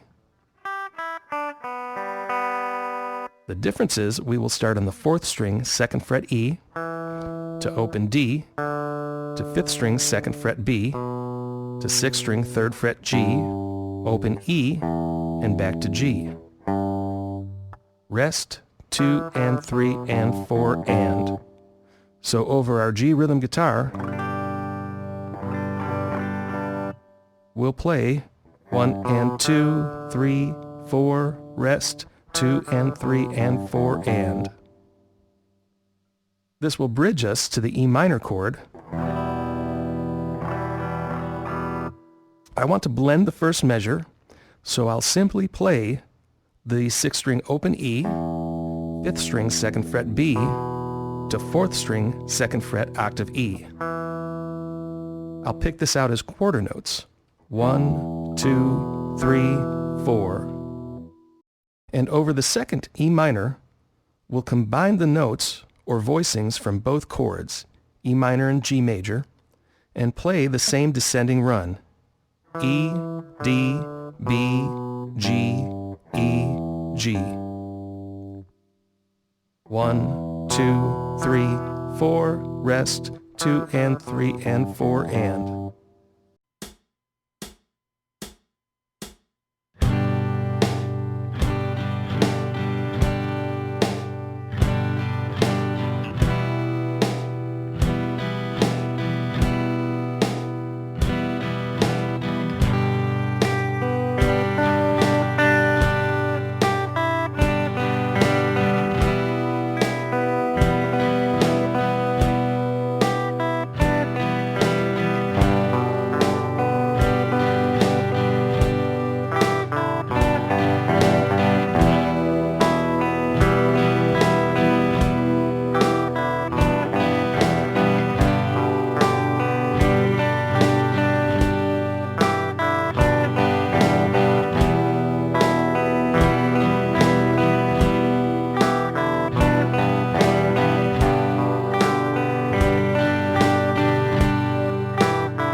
This next section might be a little too difficult for beginner players, but take a shot at it anyway. This is intended to give you an introduction to using harmony voicings for writing lead guitar solos. In the first measure, I'm including all notes from both chords, but I'm ending on a G note, which blends with the G chord in the rhythm. Also, by contrast, I'm starting with an E note, which again contrasts over the G chord. This is okay because the DNA of our song includes the G major and E minor chords. So we begin on the 6th string open E, pick the note, and hammer your middle finger to the 3rd fret G note. Switch to the 5th string 2nd fret B with the index, hammer your pinky to the 5th fret D. Switch to the 4th string 2nd fret E with your index, hammer to the 5th fret G with your pinky, and pull off to sound the 2nd fret E again. This is called a hammer pull. Next, play the 5th string 5th fret D and end on the 4th string 5th fret G. The rhythm uses 16th notes, so the count is 1 E and a, 2 E and a, 3 and 4 and. For the second measure of the G rhythm, we'll start on the 3rd string 4th fret B with the index. Hammer to 7, that's a D note on the 7th fret with the pinky, and pull off to sound the B again. Play the 4th string 5th fret G with the middle, back to the 3rd string 4th fret B, and return to the 4th string 5th fret G.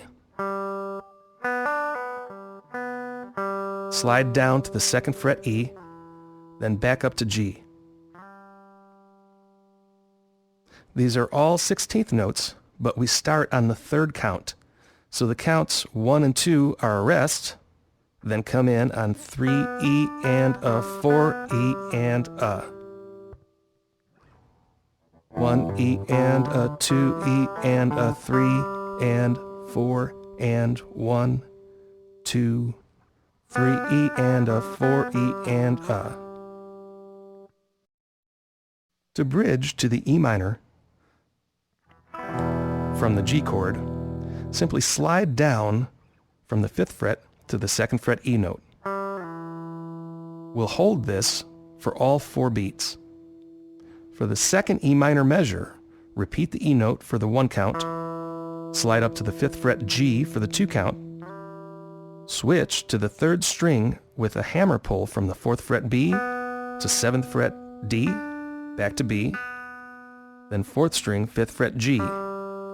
Play that as 16th notes for the 3 count, 3 E and A, then end on the 3rd string, 4th fret B for the 4 count. To recap, for E minor, we slide down to the 2nd fret E. That's for all 4 beats. 1, 2, 3, 4. Then in the 2nd measure, we walk up. 1, 2, 3 E and a 4 and.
In music theory, E minor is a relative minor to the G chord. The G to E minor chord progression is also referred to as the 1-6 or 1-6 minor chord progression.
Now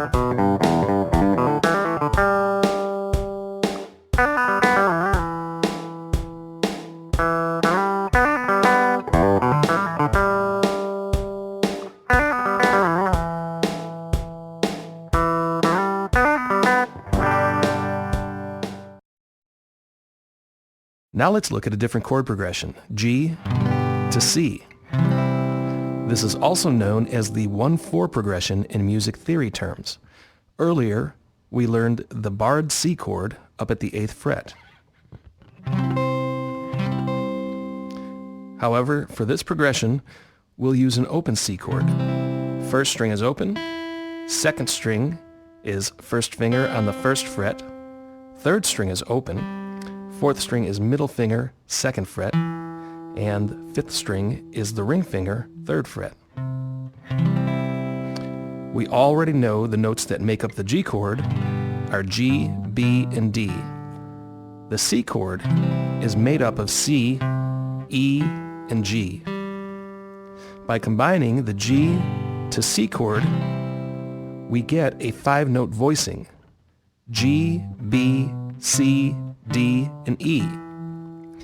In the low position, we start on the 6th string 3rd fret, G with the middle finger, to the 5th string 2nd fret B with the index, 3rd fret C with the middle, 5th fret D with the pinky, to 4th string 2nd fret E with the index. For the next octave, move the middle finger up to the 4th string 5th fret, G note, to the 3rd string 4th fret B, 5th fret C, 7th fret D, to 2nd string 5th fret E note. Up another octave, middle finger on the 2nd string 8th fret for G, to the 1st string 7th fret B, 8th fret C, 10th fret D, then up to the 12th fret for E.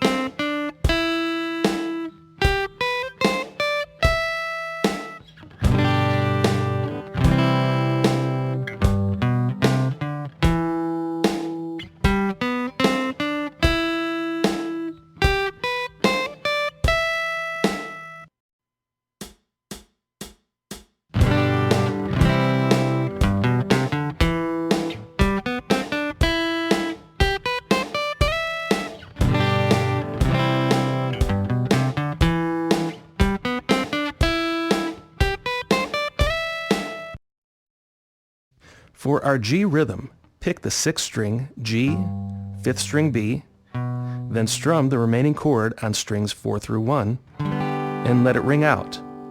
1 and 2, 3, 4. Switch to the open C chord, picking the 5th string C, 4th string E, then strum the remaining chord on strings 3, 2, and 1, and let it ring out. 1 and 2, 3, 4. Then repeat the G to C rhythm.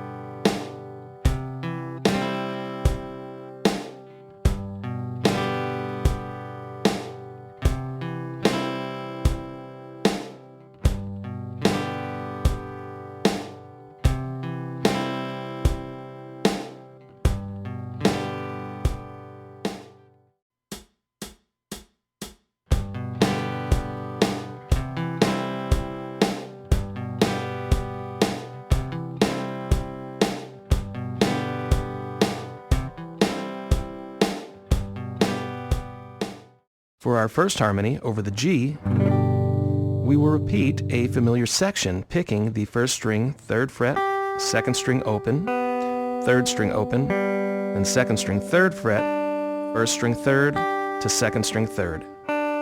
As we did before, we will rest on the 1 count and come in on the 2 count with 8th notes.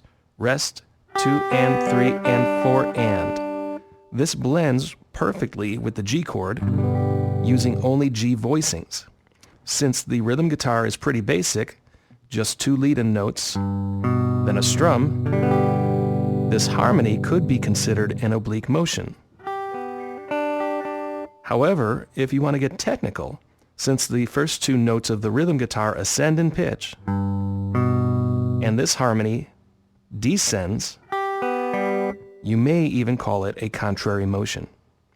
For the harmony over the C rhythm, I chose to play the 1st string open E, 2nd string 1st fret C, to 3rd string open G. This gives us all 3 notes that make up the voicing for the C chord. However, to color things up, we go back to the 2nd string C note, then add the 1st string 3rd fret G, then back to C. Since we never stray from the C chord voicings of C, E, and G, this harmony is a perfect blend over the C chord. Rest, 2, and 3, and 4, and. Altogether, we have a very nice transition between the G and C chords.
This next harmony closely follows the rhythm guitar, where we pick the first 2 notes of the chord, then strum the remaining notes. For this section, we'll pick the first 2 notes, G, B, then D on the 5th string 5th fret, then repeat, G, B, D. So this is a parallel motion harmony to the rhythm, but it is contrary to the previous harmony section. We'll play this with 8th notes, 1 and 2 and 3 and 4. Next, when we switch to the C chord, we will play a harmony on the 5th string C, to the 4th string E, to G on the 5th fret. Same 8th note rhythm, 1 and 2 and 3 and 4, then repeat.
So far, each section to this rhythm has blended with the chord being played. In other words, we've only used voicings derived from the chord. G is made up of G, B, and D, so we only use those notes over the G rhythm. Likewise, for the C rhythm, we harmonized using only C, E, and G. So now to give this section a little more flavor, we'll use the notes from G and C combined, the notes G, B, C, D, and E.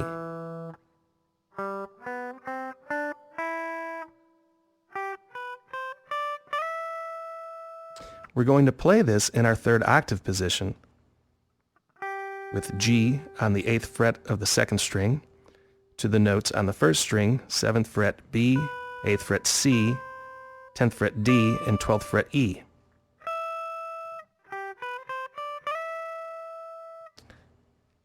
This section, we're going to start with a G to B, C, then back to B. Next is C, D, back to C, then down to B. Then, picking D, we're going to quickly slide it up to E on the 12th fret. Then walk down to D, C, B, and end on the C note. This is being played over the G chord, so every time we play the notes G, B, and D, we are blending with the G chord. And every time we play the C and E, we are contrasting with the G chord. Also, notice that we are ending on the C note, contrasting with the G chord, which will build tension to the listener.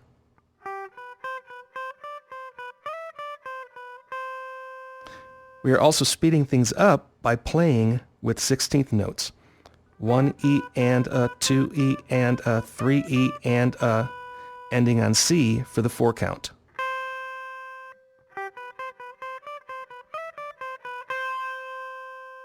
The section we play over the C chord is identical, except for the last note. Here we'll end on the second string 8th fret G note instead of C. 1 E and a, 2 E and a, 3 E and a, 4. As a side note for beginners, for the remainder of this video, these fast lead guitar sections are intended to be a challenge for you. They are more of an intermediate or advanced level than I would intend for an easy or beginner DVD. So if you're having trouble playing these lead sections, please do not get discouraged.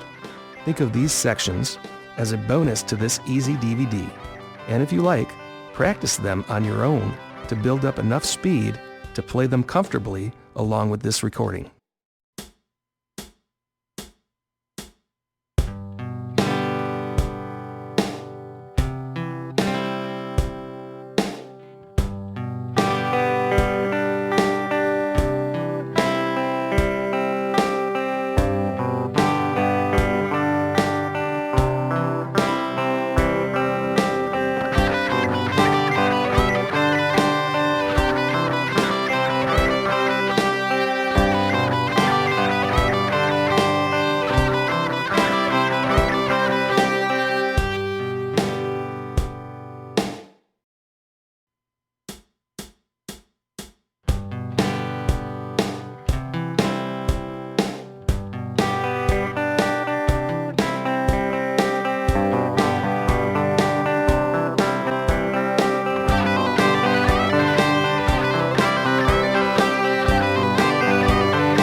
We could combine G, E minor, and C, which in music theory would be considered a 1-6-4 chord progression.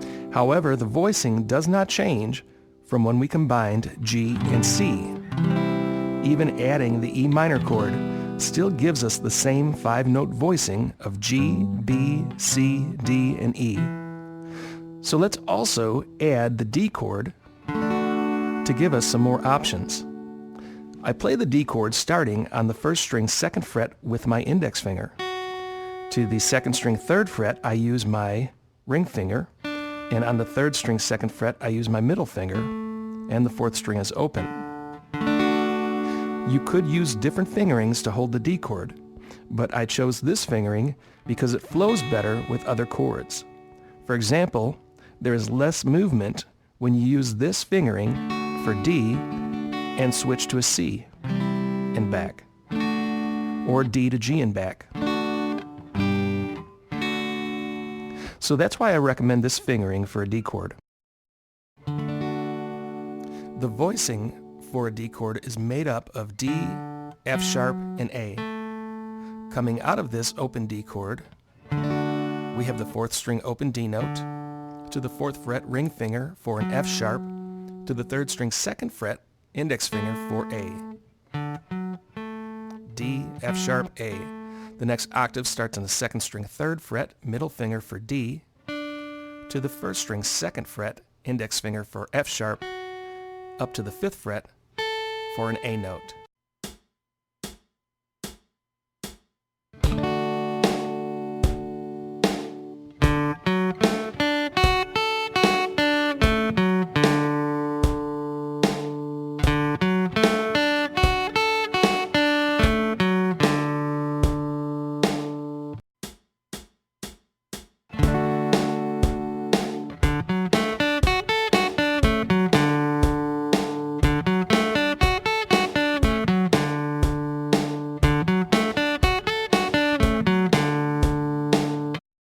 To add to our previous rhythm, we are going to play G to E minor, to C, then D.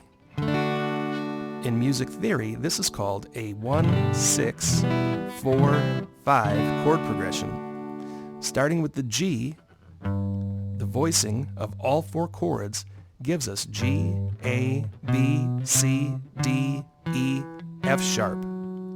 This happens to be the same as the G major scale. For this exercise, we will play from low G to an octave G.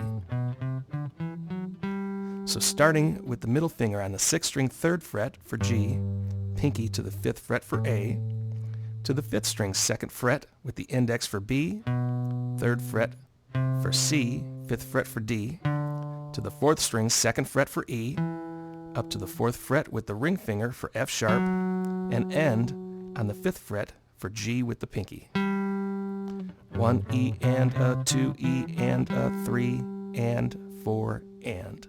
Move your middle finger up to the next octave, 4th string 5th fret to 7th, 3rd string frets 4, 5, 7, up to the 2nd string frets 5, 7, 8. I'll show you another approach to playing this voicing, also known as the G major scale. Move up to the octave G on the 2nd string 8th fret with your index finger, up to the 10th fret with your middle, 12th fret with your pinky. Use the same fingers and frets on the 1st string, frets 8, 10, and 12. So far we have G, A, B, C, D, E. Move your pinky up to the 14th fret for F sharp, and up again to the 15th fret for G.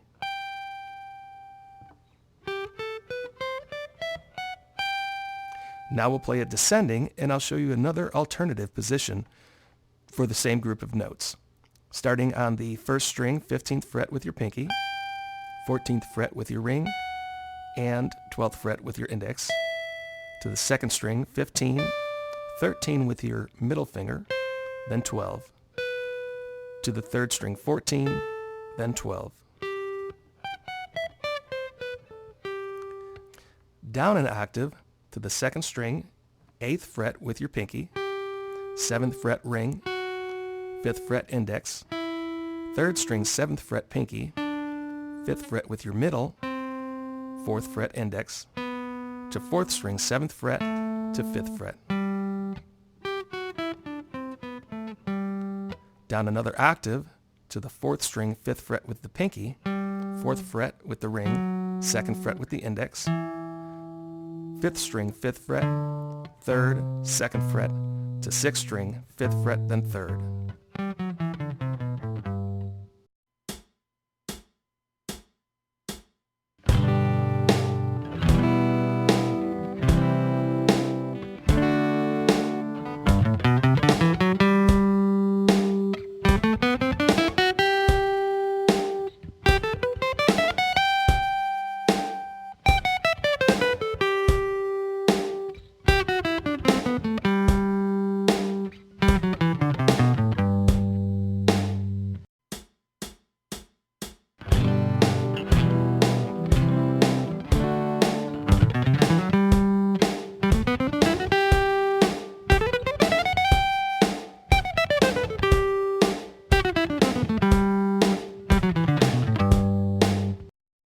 For our G chord rhythm, pick the 6th string G note, then strum strings 5 through 1.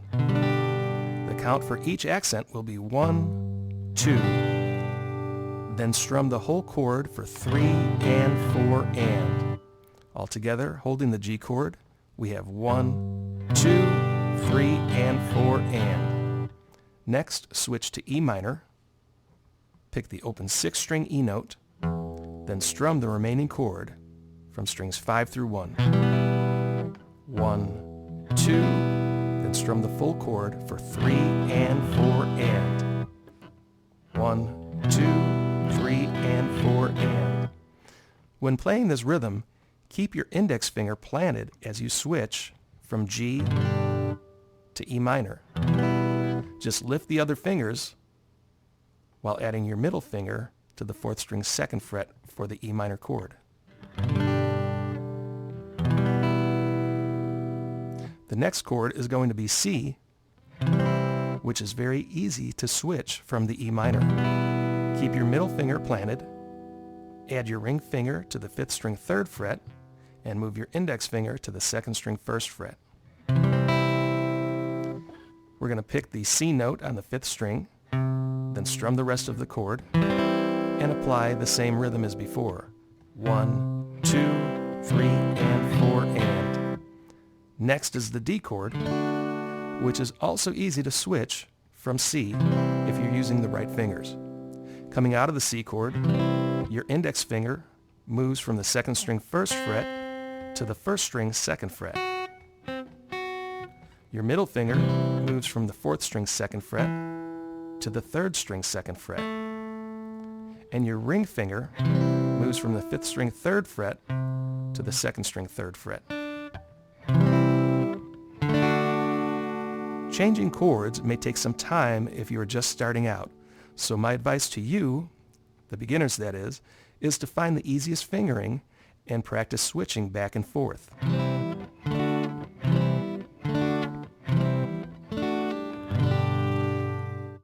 Most songs, like the exercises on this DVD, will stay on a chord for a measure or more, giving you time to rest between changing chords.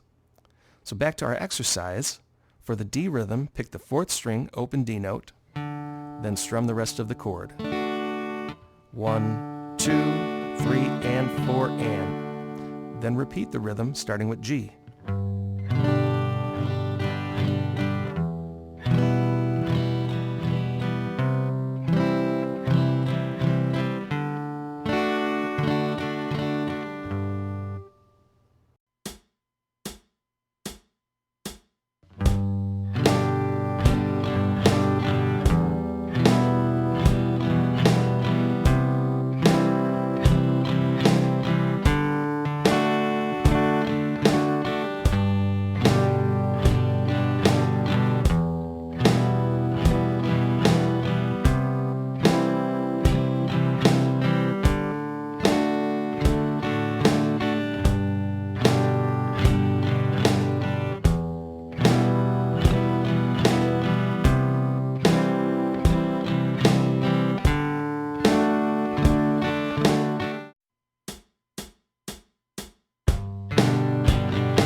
we're going to use our same oblique harmony over the G, which uses only G voicings. We'll do the same for E minor, reintroducing the E minor harmony that we've already learned, and the same over the C chord. However, for the D chord harmony, we'll include voicings from our other chords as well as the D chord, adding a little bit of contrast to the last chord in this progression. Starting with the ring finger on the second string 3rd fret D note to the 1st string 2nd fret F sharp with the middle finger, 3rd fret G, back to F sharp, to open E, then back to F sharp on the 2nd fret. I suggest these fingers because it flows with the other chords without having to move your hand to another fret position.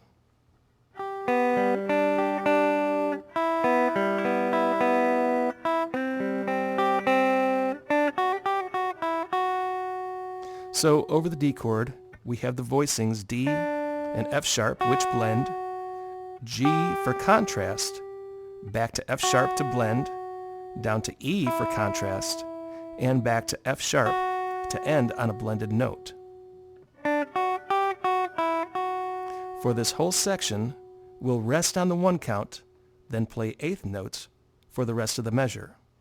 Rest, 2 and 3 and 4 and rest, 2 and 3 and 4 and rest, 2 and 3 and 4 and rest, 2 and 3 and 4 and.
Now that we have more notes to work with due to our voicing, I want to introduce a walking bass line.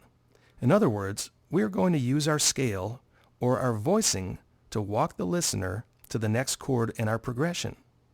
Starting with the 6th string 3rd fret G note, then play the rest of the G chord, hold it for a beat, then walk down from the 3rd fret G to the 2nd fret F sharp. You'll play the G note for 1, strum for 2, hold for 3, then come in with 8th notes for the G and F sharp, counting 4 and 1, 2, 3, 4 and. These G and F sharp notes are going to walk us down to the E minor chord, where we'll simply play the open 6th string E note, then strum the rest of the chord. Then at the end of the measure, we'll play the octave E on the 4th string 2nd fret, then down to the open D. This E minor rhythm is the same as the G. 1, 2, 3, 4, and. When you put it together, we have the G harmony, which walks down to E minor, which walks down to C. Holding the C chord, pick the C note on the 5th string 3rd fret, then strum the rest of the chord. Now we're going to walk up to D. We're going to start on the 5th string 2nd fret B, 3rd fret C, then pick the 4th string D note and strum the remaining chord. Then pick the 6th string 2nd fret F sharp, open E, and back to F sharp. The rhythm for C is the same as G and E minor. Pick C on 1, strum on 2, hold for 3, then play B, C for counts 4 and. 1, 2, 3, 4 and. D is slightly different. Pick the D note for the 1 count, strum for 2, then start counting 8th notes, 3 and 4 and. So in this case you're holding the 3 count, but coming in at and 4 and for F sharp, E, F sharp. 1, 2, 3, and 4 and, which loops us back to the G rhythm.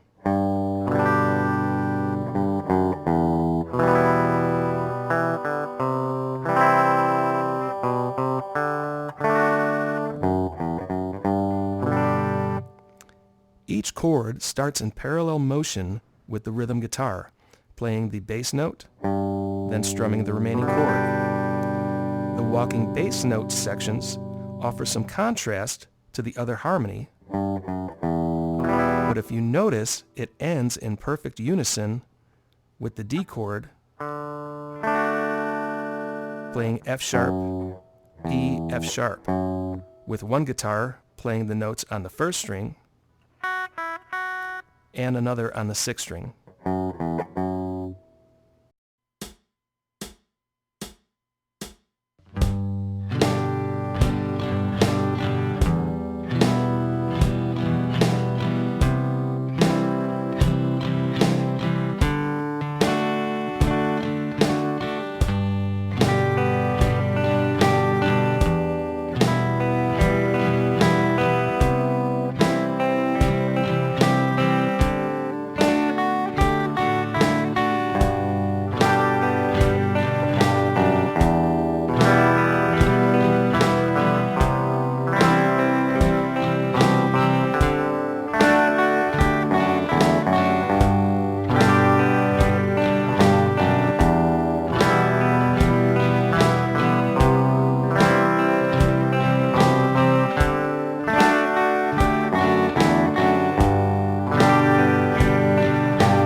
This lead section will utilize all of the notes from our G, E minor, C, and D voicing.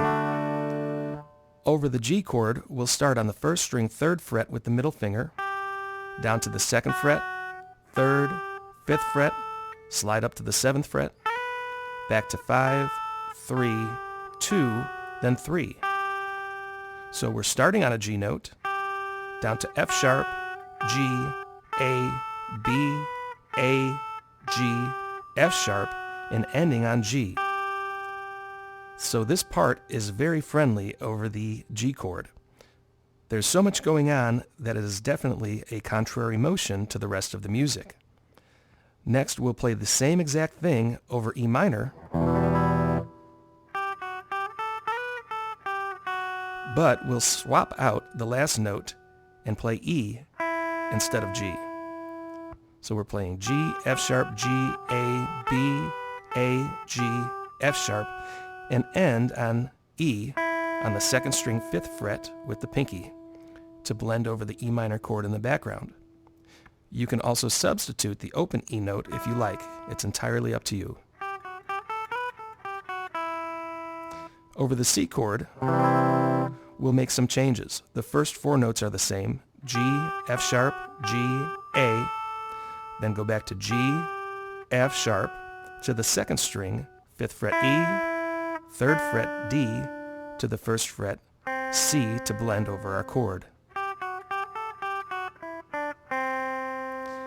For the D chord, we'll start on the 2nd string, 3rd fret D, drop down to 1st fret C, then back to D, to the 1st string, 2nd fret, with the index finger for F sharp, up to the 5th fret A, back to F sharp, then 2nd string D, 1st string F sharp, and back to D.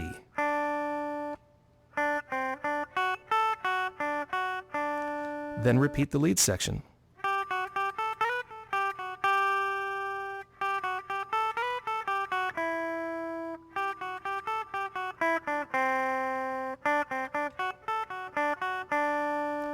I want to also point out that I chose to use more contrasting notes over the G, E minor, and C harmony sections.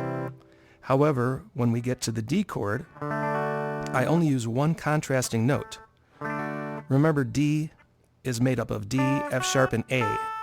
We start with D, which blends, then drop down to C, which contrasts, then back to all blending notes: D, F sharp, A, F sharp, D, F sharp, D. I'm not following any specific rule here, but I just wanted to point out that you can be as creative as you like when writing music. I'll be playing the section differently for each exercise. For the slow tempo, I'll be picking each note out. And for the fast tempo, I'll be using hammer-ons and pull-offs whenever possible.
As I mentioned earlier, the voicing that we play from combining G, E minor, C, and D give us the same notes as the G major scale.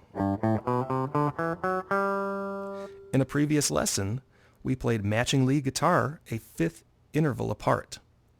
For this section, I want to play a parallel harmony a third higher than the lead guitar. So when one guitar plays G, we count up 3 scale notes starting on G, G, A, B, and our third harmony will be the B note, 1, 2, 3. When guitar 1 plays the F sharp, we count up 3 scale notes from F sharp, G, A, and our third harmony over F sharp will be an A note. Over our G major chord, our lead guitar from part 1 played G, F sharp, G, A, B, A, G, F sharp, and G. Our parallel harmony in thirds will play B, A, B, C, D, C, B, A, B. On the first string, that's frets 7, 5, 7, 8, 10, 8, 7, 5, 7. Over the E minor chord, we'll play the same thing, but change the last note to G on the second string, 8th fret. Over the C chord, our parallel harmony in thirds starts on the first string, 7, 5, 7, 8, 7, 5, to the second string, 8, 7, 5. And over the D chord, we start on the second string, 7, 5, 7, first string, 5, 8, 5, back to second string, 7, first string, 5, second string, 7. Then repeat.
intentionally made the last few sections similar so we could later combine them into a fully orchestrated song.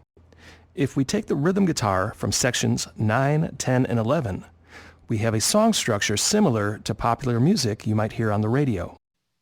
The rhythm from section 9 might work well as an intro and verse to the song.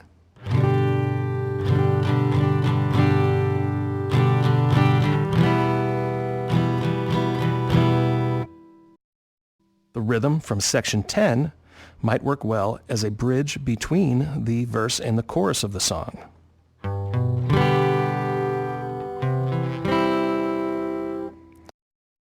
For the chorus, we can play the rhythm from section 11. Maybe the first time through, play the strumming section,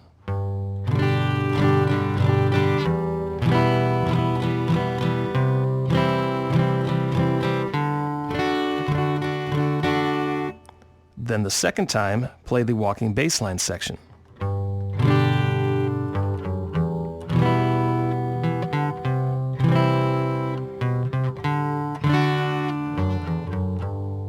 Here, we'll play each section twice for the verse, bridge, and chorus.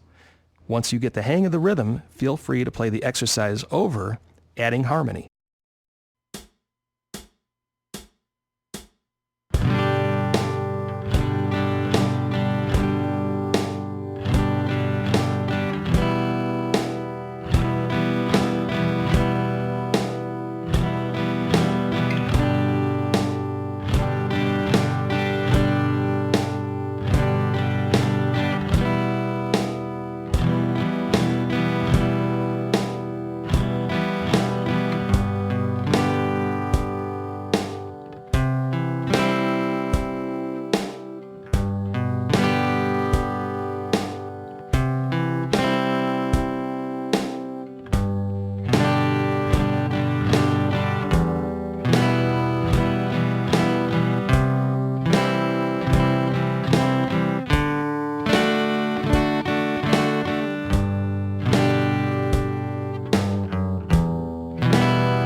Okay, we're not totally done with the last rhythm.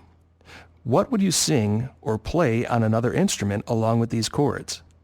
You can easily add any of the harmony sections that we've previously learned over these different chord changes, or you could write your own. This is where creativity comes into play. Our verse starts out with G to E minor. So when you write a harmony, or sing or play a guitar part over these chords, you can easily blend over each chord, playing only the chord tones. Over the G chord, you could play the voicing G, B, or D. Over E minor, E, G, or B. That would be playing it very safe, and it would always ensure a pleasant sound to the listener. To give a little bit of a contrast, you could use the G to E minor chord voicing, which gave us the notes E, G, B, and D.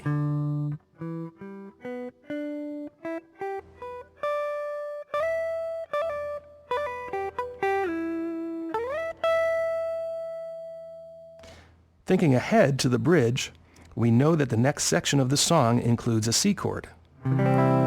So even though we are still playing the verse or intro of G to E minor, we could switch to the G to C voicing, which was G, B, C, D, E,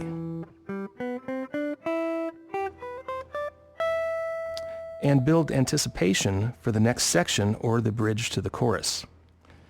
And knowing that the chorus of the song includes the D chord, you might want to create a harmony over the G, E minor verse that includes the full G major scale, G, A, B, C, D, E, F sharp, G.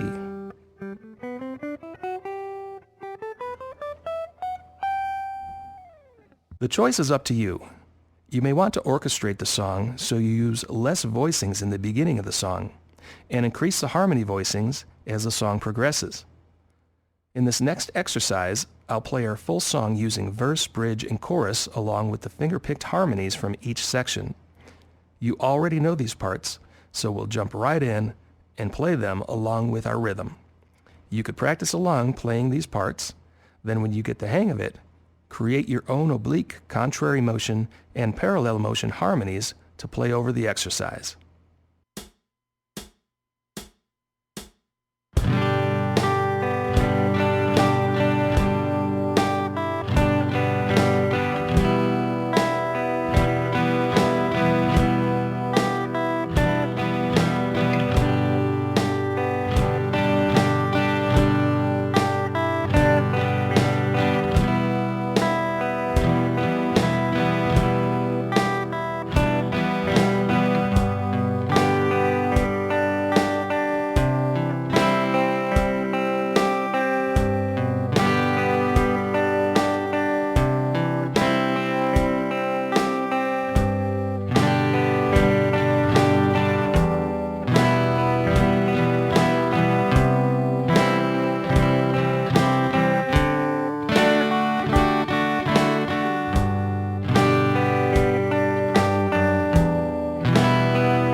While a verse, bridge, and chorus are sufficient for a full song, many songwriters go even further, adding a distinctive break near the middle or end of a song. For example, after the second or third chorus, we can insert section 7 consisting only of the E minor and E5 power chord. The question is, what notes do we play or sing over this chord? Well, obviously, you could play the E minor voicing,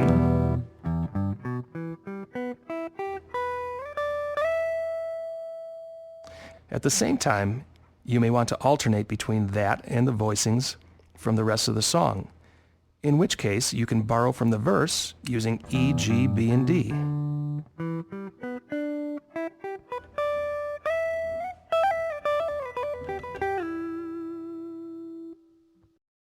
You could borrow from the bridge using E, G, B, C, and D, or the chorus using E, F sharp, G, A, B, C, D, and E.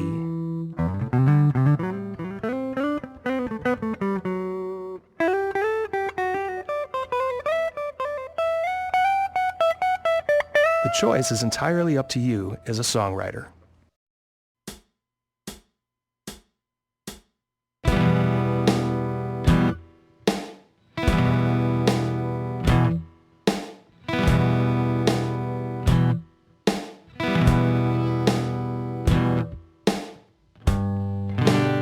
After the song break, a typical change would be to go back to the chorus.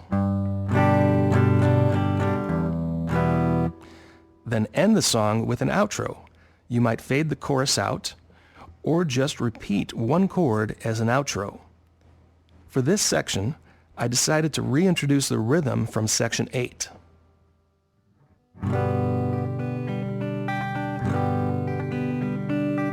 Here, we'll simply end the song playing this G major rhythm. Play the verse, bridge, and chorus, then repeat the verse, bridge, and chorus. After the second chorus, we'll throw in the E minor song break, play another chorus, then an outro. You could strum the chords, play the finger-picking harmony, or any of the other harmonies we've practiced, or you could write your own.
Well, congratulations. You have made it to the end of easy guitar songwriting and harmony.